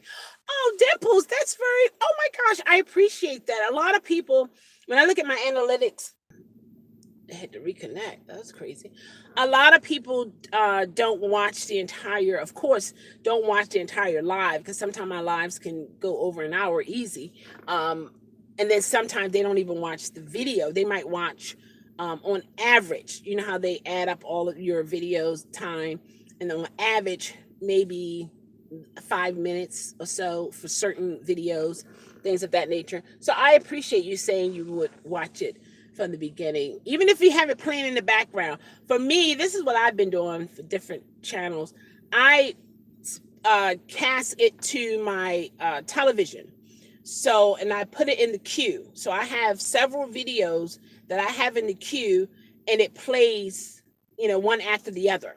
It plays the commercials, all of that. It plays one after the other. And then if I want to leave a comment, I can do it from my phone, and it'll be on at the bottom of the video. But that's what I do. I play it like I'm playing like a DVD, back to back DVDs, or like I'm listening to a radio.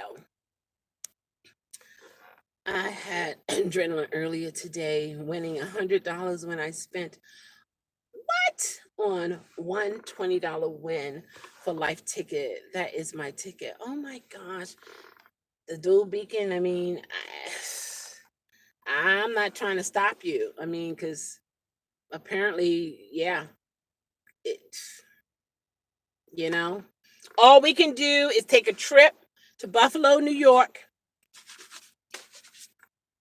rub your arm, your hands, your head, something, cut a couple pieces of hairs, bag it up, put it in our pockets, and then we go play. I don't know. I don't know. It's like, is this the hand that you play? Is this the hand that you touch the ticket with? Let me touch your hand. Just let me touch your hand. Look, rub it all for me or something. That's crazy. Jeremy said, I always watch your videos. Oh, wow. And all of it too with my ads. Jeremy, thank you. Thank you so much. I appreciate you. My father was a compulsive gambler with the horse. Oh, not a good thing. Did he win anything? Was he? I guess he wasn't good at it, huh, April? I cast too, so I could do things around the house. Yeah, I like to show support to fellow YouTubers. That's awesome, guys. I mean, that's awesome, Dimples. Appreciate you. All right, Jeremy said, I play your videos on my media streaming device. Thank you. Android TV box. Awesome. YouTube University has valuable information, good stuff. I have to check them out. YouTube University. Okay. Rub the beacon right. Yeah, exactly. Oh my gosh. Sorry, I had to ride. Wait a minute. Sorry, I had a ride. Okay. I went to the airport, $27. Bam. Oh, thank you again, Jeremy. The dude beacon said, I seriously saved my car 1 week from winning $1,600 total that one weekend. Wow. From driving. Wow. Yeah, you didn't put all those miles on your car. Right. Uber and Lyft or food deliveries, any type of job you have is not the end all. There are other avenues that you can do to bring in money. And the dual beacons case, he wins a lot from the lottery and the scratch off things. Lisa said, I remember years ago someone won a grand price of the ticket. So when the lottery officer, wait a minute. So when the lottery officer had him duplicate what he had done in the grocery store, the main plug, same ticket, he won another $50,000. Are you serious? On my way to the Sky Harbor.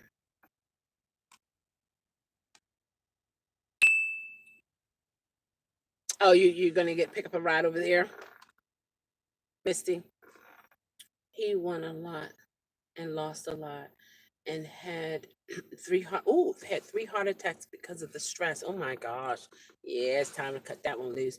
The only thing I ever won the lottery is probably see, a lottery is not for everybody. A grand prize. Oh, okay. See, everything out of all of us in here, Beacon is one out of the 6 that really have had some great success. Tony would be second. But the rest of us, it's been so it doesn't happen for everybody. The dude Beacon said, Lisa, if you went here in Buffalo, they have the main lottery office in downtown Buffalo. It is just off the throughway. Okay. Yeah, yeah, I gotta stay with the sure thing. Even though that triple two sounds amazing. Mm, yeah. Mm-mm. But if anybody else feels like they should go play triple threes based upon what the beacon put in the feed there, I'm not stopping you. My PayPal account is what if it comes out?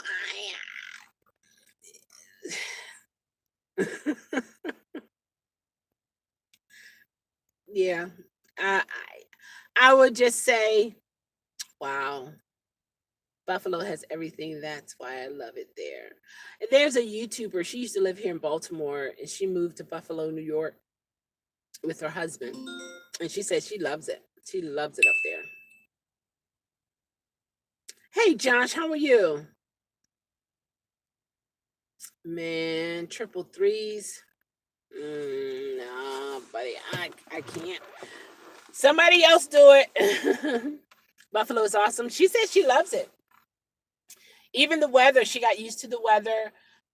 She said it's not really sunny up there, and she had very low vitamin D, so she had to take it.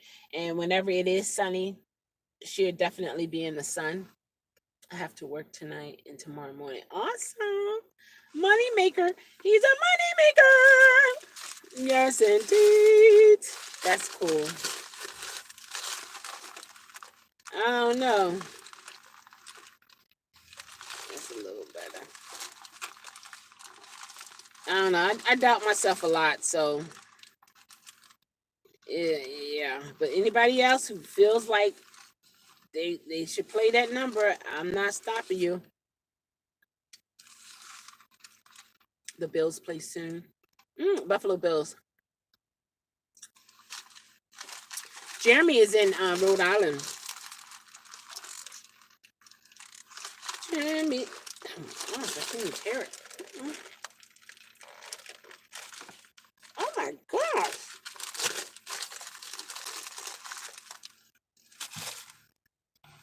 I had to rip it. I had to clear. Well, from Syracuse, so the weather is about the same. So we're allowed to miss.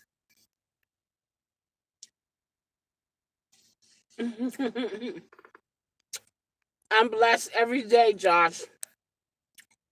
I'm blessed every day. For me, you know how everybody has their it or their thing that makes them feel like they're on top of the world or that they're blessed or it's a good day. And mine is having a peace of mind, having this balance and together. That's more important to me than a lot of things in life because once this is balanced, I'm able to do things. I'm able to do things. But when it's not, you know, and again, this has not always been me. I haven't always been this way. It just changed over the years. Sheep shed big. I have a joke referring to Dunkin' Donuts. It's hilarious, but it was actually said on the news that they were going to change their name into something. Do you? Dunkin' Donuts going to change their name? Really? What can they change it to? And that's interesting. Oh, okay. Jeremy's sharing where he lives. What is it about? I'm Josh. If I get pulled over once, I get a third roof. Like I need to tell them it is my YouTube channel and a job. Okay, that will work. Is that's gonna work? Oh, these nuts. Donuts to these nuts. I don't know. That went over my head, Josh. Sorry. I agree with you, Chelle. Your mind needs to be balanced to move and prosper. Exactly. Exactly. Exactly. That is so important. You think they changed it to Duncan? Okay. I don't know where Josh got that one from, but but okay, okay. These nuts, these nuts. Donut. D's. I don't know. I missed it. Or D's nuts. D's nuts. Mm-hmm.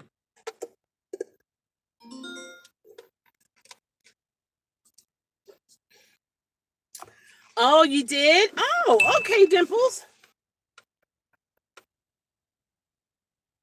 Oh, they took donuts out, and it's oh wait a minute, hold on. Sorry about that. My finger's in the way here. That's in the way. It's over there. That's where the camera is.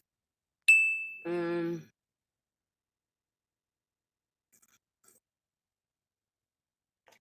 Okay. Okay. So what? I don't know why I thought your name was Journey. Oh gosh. Mhm. Let's keep it appropriate, Josh. And they are just Dunkin'. Okay, not Dunkin' Donuts. Yeah, that is what it is. It is just Dunkin' here. I see that. I didn't know. Look at this. Let's see. Yeah, but it still got the BR on it though for Baskin Robbins. Yeah, it does have the Dunkin'. I didn't even, I didn't realize it didn't have the nuts on it. I mean the donuts on it. Well, you live and learn, don't you? These bagels are better when it's warm. Cause right now I'm like pulling at it.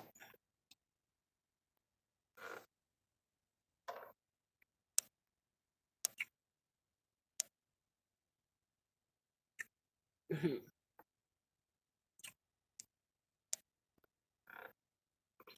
I used to work there. Used to work there. Baskin Robbins is a different company. That's why. Oh, but they're associated because they sell their ice cream. Oh, it's still both. It's still Dunkin' Donuts in North Carolina. Hmm. Wow.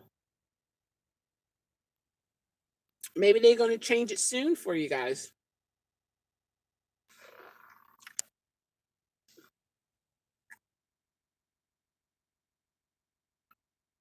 A lot of work, a lot of multitasking. Yeah, they can be in the same place, but they are two different companies. Okay. Similar to KFC and Taco Bell.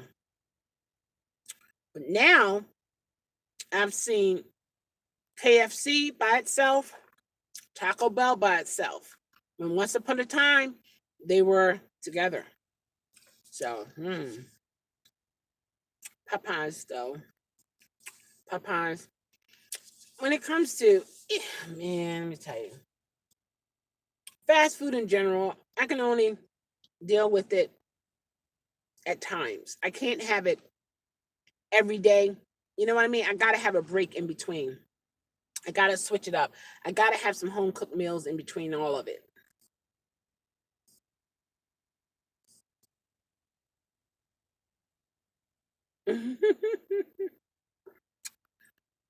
You just work for Dunkin'?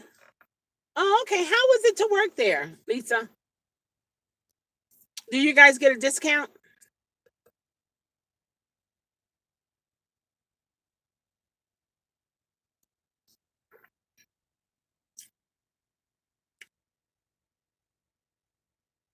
Oh, really? They based in Virginia Beach? We have quite a few Pizza Huts here. Um, Lido's Pizza's good.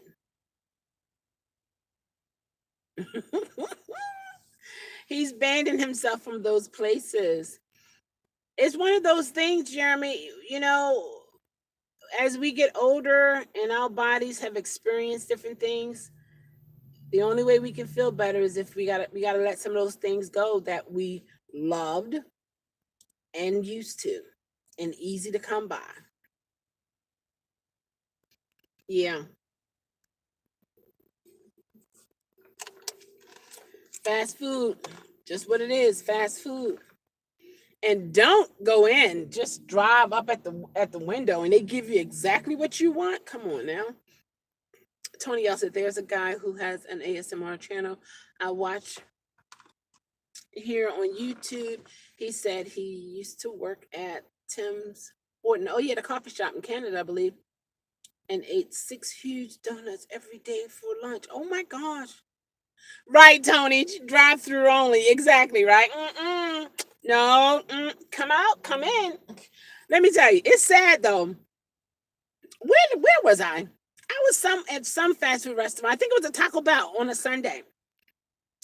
And they said, our drive through is down. You have to come in. I said, oh, okay.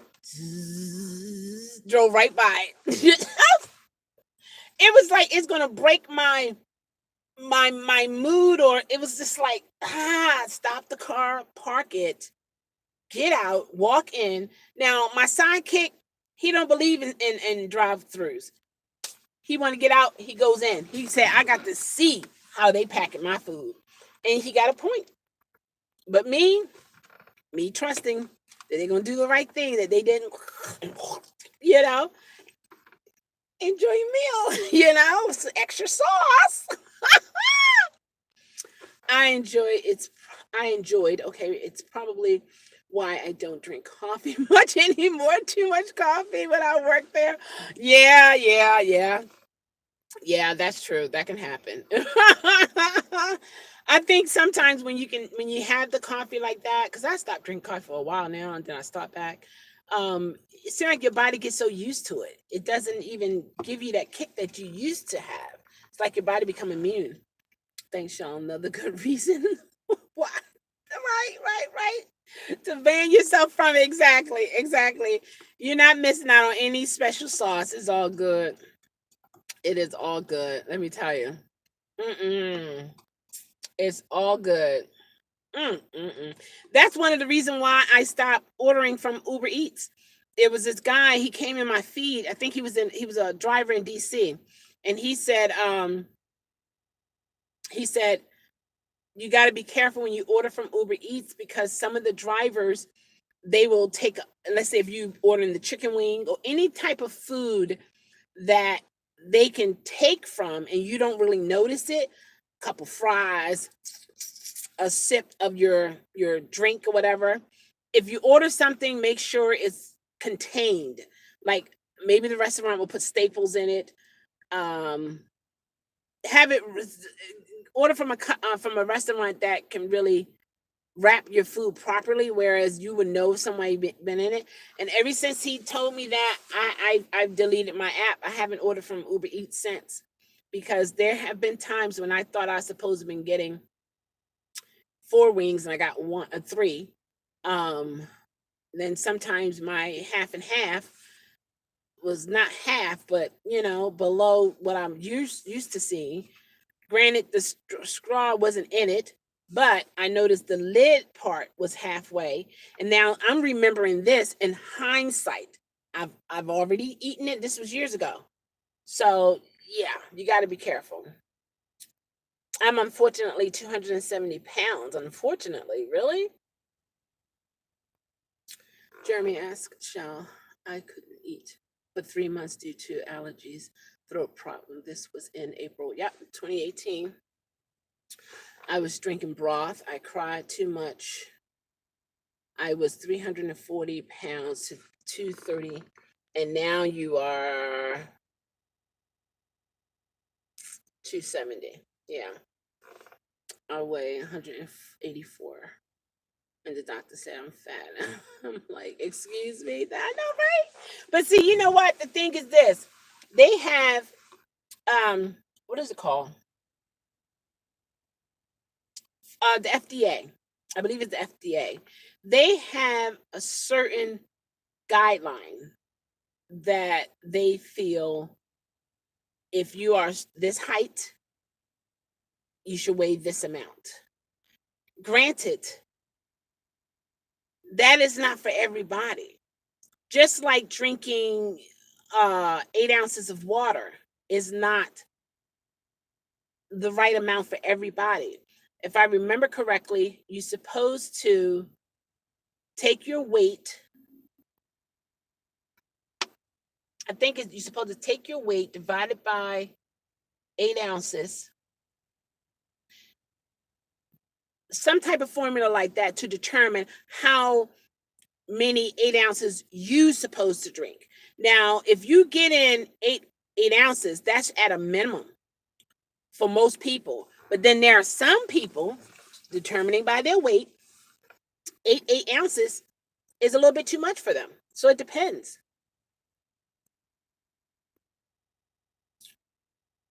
I carry a stapler in my car and staples the order up or tie the bag really tight. Okay, okay. My son is my son's a delivery driver and has very honest. He's very honest, but I told him I would never order food to get delivered. I just can't trust anyone with my food. I know. And April, it's nothing wrong with you thinking that way because there are some people who really don't care. They don't take pride into knowing the customer is trusting you, driver, in the restaurant and the restaurant with my food that I'm going to put in my body. You know what I mean? And some they don't see it that way. They don't see that you should be tipped as a delivery driver because you are making sure the food that I'm ordering from my so-called favorite restaurant comes to me in a decent manner that all I have to do is open it up, trade it to a plate, and sit down and enjoy it. That's awesome because there are some drivers they don't care. They however it comes to them, however they get it from the store, that is how they deliver it to me. I remember one a couple maybe it was maybe two people I think. She just bought my food in a bag. You think I tipped her? I didn't.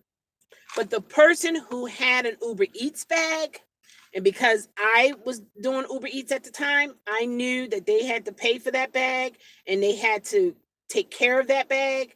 That was the one I tipped because I knew the background story of that. He and she went the extra mile to make sure that my food was delivered to me hot and that I was able to enjoy it. But you have some, however the store package it, that's how they hand it to you. They're not bringing it to you in a Uber Eats bag. I think if you're doing Uber Eats, if you're doing DoorDash, whatever company you're working for, you should have that company's bag with the customer's food in it, delivering it to them. It just seems to me set things in order. It's like this is who you're working for at this moment and this is how you want to make sure as the food delivery person you want to make sure this customer received their food in a proper manner like with Tita Talks when she showed us how she packaged the food. Even some people had ordered ice cream. She had certain containers in the back of her car set up so that when she delivers ice cream, it's going to go to the customer not like a milkshake, but actually ice cream. Those are individuals who already has a certain class of personality, a certain class of characteristics. It's not because of the company they're working for. This is just a part of their personality. This is a part of them that they will think and say, okay, yeah, I want to deliver the food, but I'm gonna go a little bit above and beyond because I wouldn't want people to deliver my ice cream and now it's milkshake. Granted, yeah, they did pick it up from the store for me, but they took an extra step and put it in a cooler. And I actually received my ice cream nice and cold. Every driver don't do that. Every driver don't do that. So if anybody who's doing the food delivery, I don't care if you know other food delivery drivers who just, yeah, don't be like that. Be who you are. If you're the type person that takes that extra step Go ahead and take that extra step. Don't listen to other people and they say, "Oh, they're not going to tip you anyway." No, I'm not doing it for a tip. This is how I would like my food to be given to me. So that's why I'm doing this. You know what I mean? But some people, they feel like if they're not getting a tip, then they not going to do nothing really whatever for you. My doctor weighs at least, oh no, he don't, 300 pounds. And to call me fat, you know what? See, he need to turn that word. He need to change that word. He need to, yeah, well, Jeremy, I really would love to see you at this particular weight. You know what I mean? Fix it up, change it. I'm not a huge sack of, oh my gosh, Josh, you're a mess. I don't want the customers to think I'm eating their food. Yeah, that's very good. That's very good, Dimples. That's very good. But see, for me, with my mind, after I heard of that, I would then think, did the driver do this or did the store do this? Especially if I have been ordering from them on a regular and this driver don't do what you do, and then now you're the driver that does it. For me, I'm just saying in my mind, I'm thinking, I've been ordering from them for how many years or months or whatever. And this driver, hmm, delivers my food like this. What's going on? You know what I mean? And in reality, you are taking the extra step to make sure that I receive my food, in a nice, safe way, with me not thinking someone has tampered with my food. And that's a good way to be. That is definitely a good way to be. But keep in mind, sometime after you do all that, depending on the person who's receiving the food, is how they perceive it. It's crazy, but that's how it is, unfortunately. So that's why I'm saying, if you're gonna go that extra mile, let it be because this is you. Because if you're going an extra mile because of a certain response that you want, or you a certain outcome, and then that outcome is not what you expected, it can sometimes make you feel a particular kind of way and say, okay, so why did I even do all that? They still think I'm tampering with their food. You know what I mean? Jeremy, I love apples. Hold on, did I miss anything? Hold on. I don't want the customer to think. Got it. Okay. Because there are people that will mess with your food. Yeah, yeah. I mean, you know what, April? I never really thought that. Again, that's just me in my world. I never thought someone would tamper with my food, because I'm like, why would you even? It's not in my mind to think that I'm innocently ordering food. You pick it up, you bring it to my house. I'm not thinking you can and will tamper with my food. It's not even crossing my mind. But since he said what he said, it has crossed my mind. Therefore, I deleted the app. I don't order from it anymore. So when I do order like pizza or something, someone's going in to get it for me, you know, things of that nature. That's the way I see it now. It's sad, but that's the way I see it. My son bought 3 bags. Everything goes in there, right, and stay hot. Yep, that's what he's most concerned about. That's an awesome delivery driver, just like with Dimples. See, and that is character. That's showing character of the individual. The individual, that person take pride in how they are represented, no matter what category they in. And they don't mind going that extra mile, and that's awesome. Because a lot don't have common sense or just don't care. Very true, Jeremy. Shell, yeah, I told him, look at. No, you didn't. No, you did not. Oh my gosh. Say, look in the mirror, the man in the mirror. There it is. It's back again now. I had to come out and come back in. Um, Gwen, hey, how are you? I mean, okay, let's go back. Let me go back. Let me try to catch up.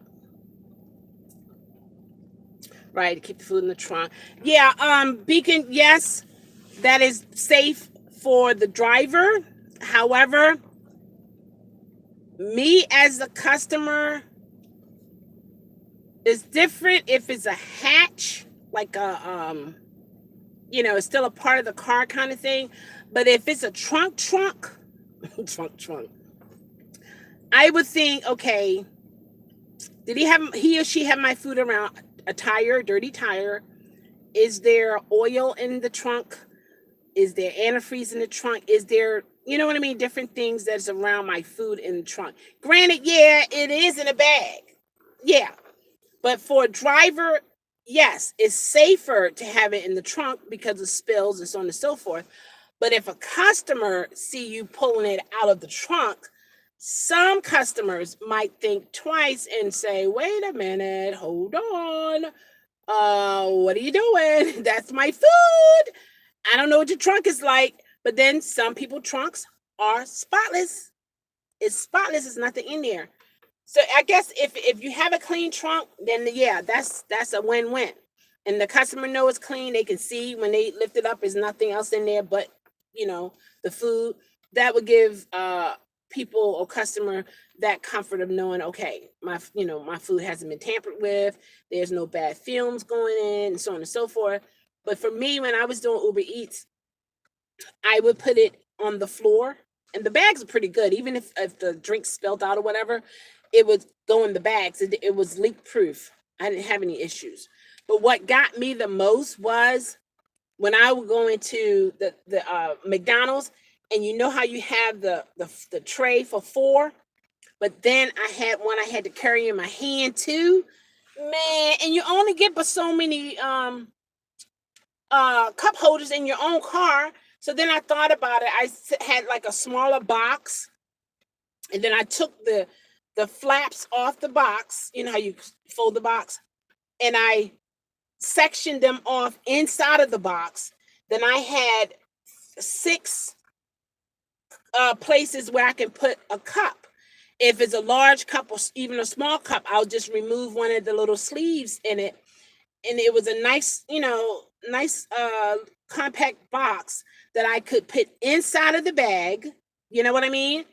And have the food inside of another bag, and like sat beside it inside of the Uber Eats bag. But then there are times when your Uber Eats bag cannot carry the food that the customers have ordered, and the customers don't know that. They don't know that. They're assuming whatever they order from restaurant that restaurant either providing what the driver needs to transport my food to me, or that driver goes the extra mile to make sure they have the proper bags to carry multiple boxes of pizza, subs, foot-long subs, large sodas, multiple large sodas. You know what I mean?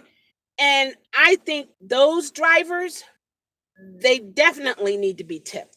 Anytime your food is coming to you in a way that you have experienced it hasn't, in terms of the bad way, and now this driver is bringing it to you in a more professional way, those drivers need to be tipped. Granted, a lot of customers don't see it that way. Reconnecting again.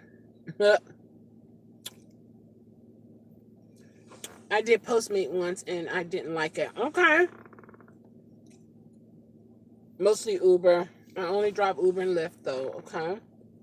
Josh love apples and a bag, of course. Well, of course, yeah. Sometimes I use DoorDash. Okay. For putting high food in the trunk. Okay. We just had a very amount of massive rain here in North Carolina. Just wanted to let you know. Yeah, we getting that rain now too. Yeah. Not Instacart, shipped. Okay. Lisa, I'm talking about Grubhub, DoorDash, Uber Eats, etc. Okay. Okay, I caught up. I caught up. I caught up. Yep, I caught up. Yeah, so for all the drivers, and I know it's rough. I know it's rough. It can be rough out there. And again, but every driver and every food delivery person is not struggling with the gigs. Some are really doing well for themselves, and I think it's commendable. However, there are some where it's a struggle for them, and this is what they have to do. And I just pray that they have even more strength to get through it. Hey, how are you, Joel? How are you? Yeah, it's been a while. Yes, it has. How are you? I had I I never had anybody ever. Me neither. Oh my gosh, the dual beacon. Oh my gosh, the worst I've had is mud in the car. Look, I'm thinking. Yep, that's the worst I've had. No one puked. No one urinated. No one, you know, the worst of the worst. None of that never happened. No one had sex in the car. No one, masturbated in the car. None of that. Now, but I think I had one passenger. It was early in the morning. Either her girlfriend was doing something on the phone that she was watching, because once in a while we hear sound, or she was watching something on a website or something like that. But other than that, no. Wonderful. I had a lady. No, wait. What? Was she in the front seat, back seat? Stop playing. No. They felt bad and paid me more than was requested. Oh, it was an accident? Like it was a real accident? You had mud too? Yeah. Mud is not that bad when it comes to leather or vinyl, but when you have cloth, phew, yeah. Oh, wow. Yeah. Hmm. That's the thing. Yeah. Man. You have fabric? Oh, wow. Yep. Yep. See, and when it comes to things like that, I think with Uber and Lyft, they need to know, okay, you have cloth or leather, and then they have a way to confirm that because some drivers they know how to, squeeze those dollars out. I'm just saying. Um, but I think Uber and Lyft need to know that, and then if it's cloth, they should think, okay, it's something that is liquid. It's not just gone removed from the top. Liquid goes in, it's absorbed. You know what I mean? So there will be some residual, if you will.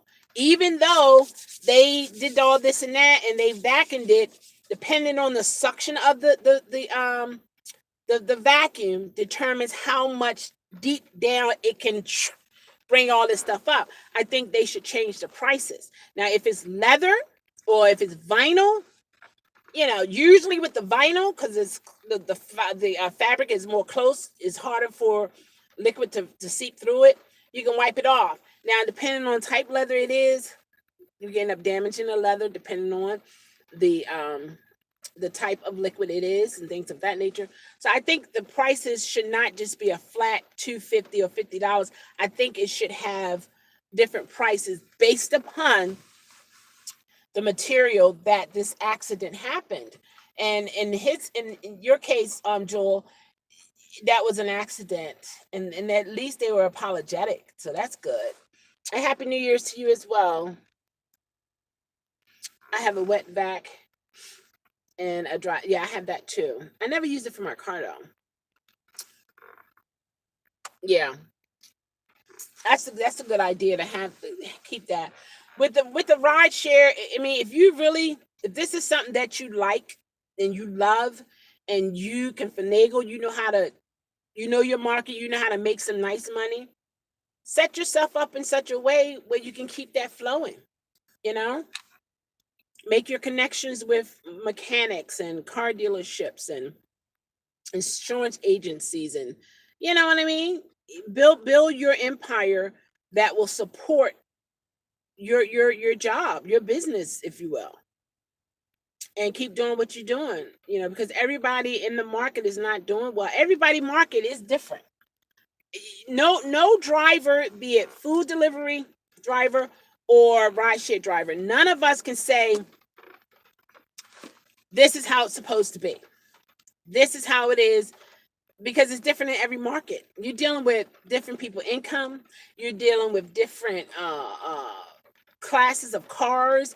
Every state and city don't have the same categories. Some don't have black, some have black, some have SUV, some don't have SUV, some just have the base, which is X.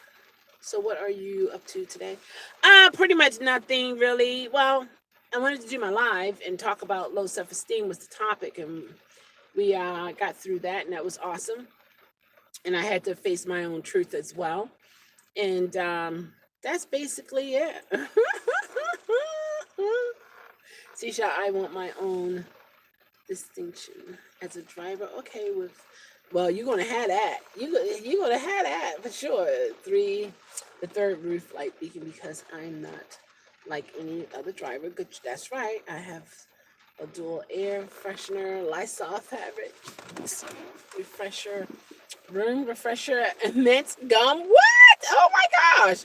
Water, badges, wipes, tissues. Oh goodness gracious! Now, how do you find, Beacon? Do you find your customers appreciating those things that you do or have in the car, or even use them? Barf bags. Let me tell you, I have brand new barf bags. I bought 100 of them. I bought 100, and I haven't used not one. I had a biohazard kit just in case someone was to vomit in my car. You know how it absorbs the fluid and all that kind of stuff. Haven't used it at all. Okay. They appreciate my lights. Oh, isn't that nice? That's pretty cool. Yeah, that's pretty cool. Mostly beside the gum and the mints. Okay. Do you find them asking you, oh, do you have this type of mint or that type of mint? Knock on wood. Yeah, I'm grateful. One, I did do some of the bar scenes, but I think you have to be mentally ready for the bar scene. The reason why I'm saying this, because there was one driver, he was downtown, and the bar was letting out, and he had, you know how people just come across the road, just walk. And these guys, a group of guys, they were intoxicated. So they bumped into his car. One guy bumped into his car. And he was telling me, he said, this guy just hit my car. I said, don't move, make sure he's okay, so on and so forth. His friends grabbed him and said, no, he's okay. And then I was, I was like, can you take a picture of the person? Have something to indicate that you made sure that person was okay. His friends took him and so on and so forth. Technically, it was the guy's fault, because he walked in the middle of the street and he walked, boom, right into the car. And when I heard stuff like that, I didn't really want to do the bar scene. And then I remember it was a Friday night, and they were letting out of the bar.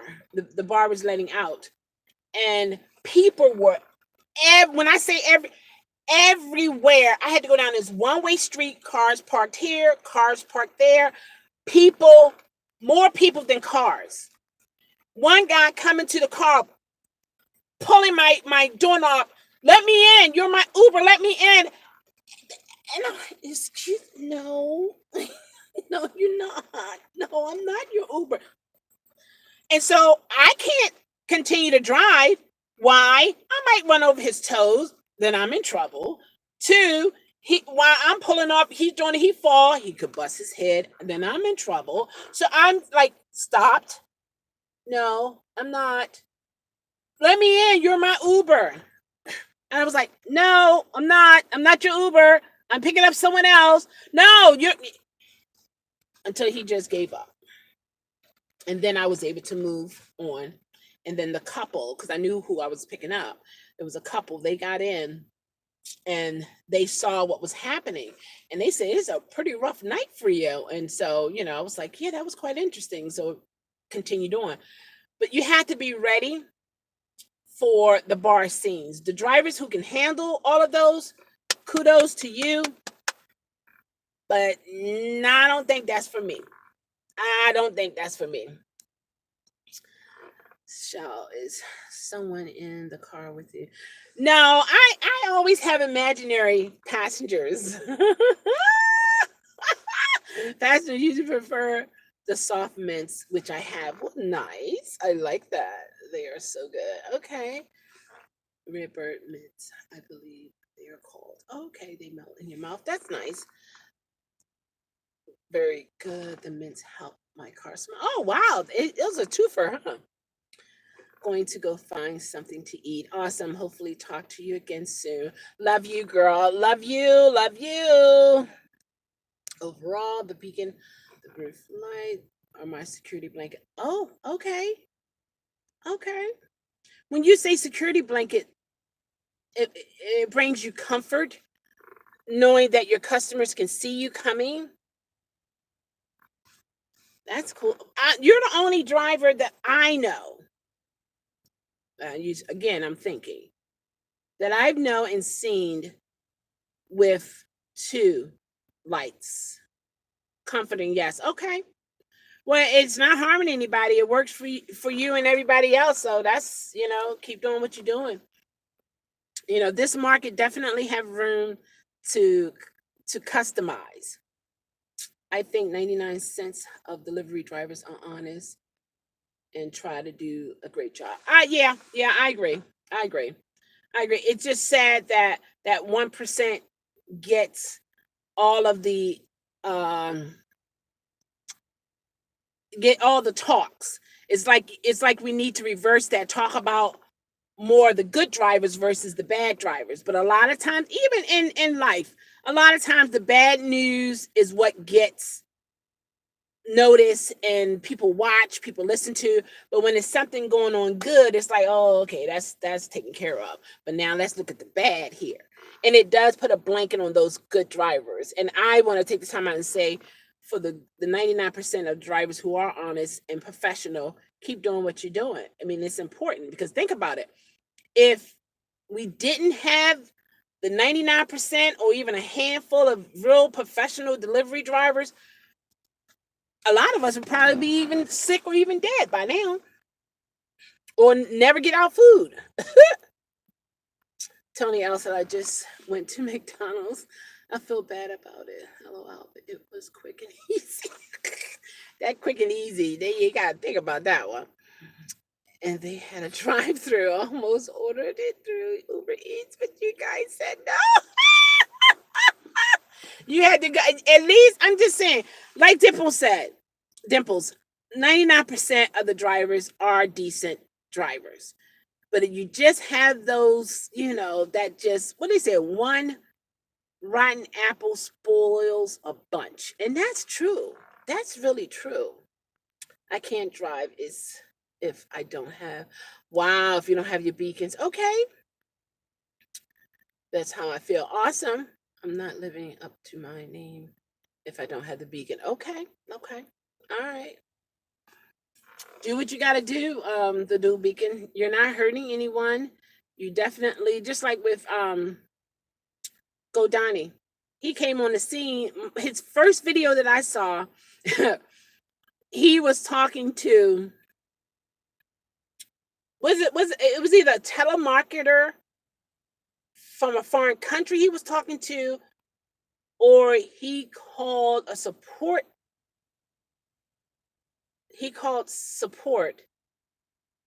It was somebody was talking a foreign language, and it was so funny. And I watched it a couple times. And then when he came into different people's lives, he would say, "Come on, man," And then that was beginning to be trending, and like, oh, okay, so that's a part of his brand is "Come on, man," and a part of your brand is the dual beacon. The dual beacon. That's a part of your brand. So that's beyond just your channel's name, that is how we see you. That's what we know about you, is that you are a driver who has two, well, soon to be three beacons. We know that, and like, let's say if we were to play a trivia game and say, who has more than one beacon? So many people.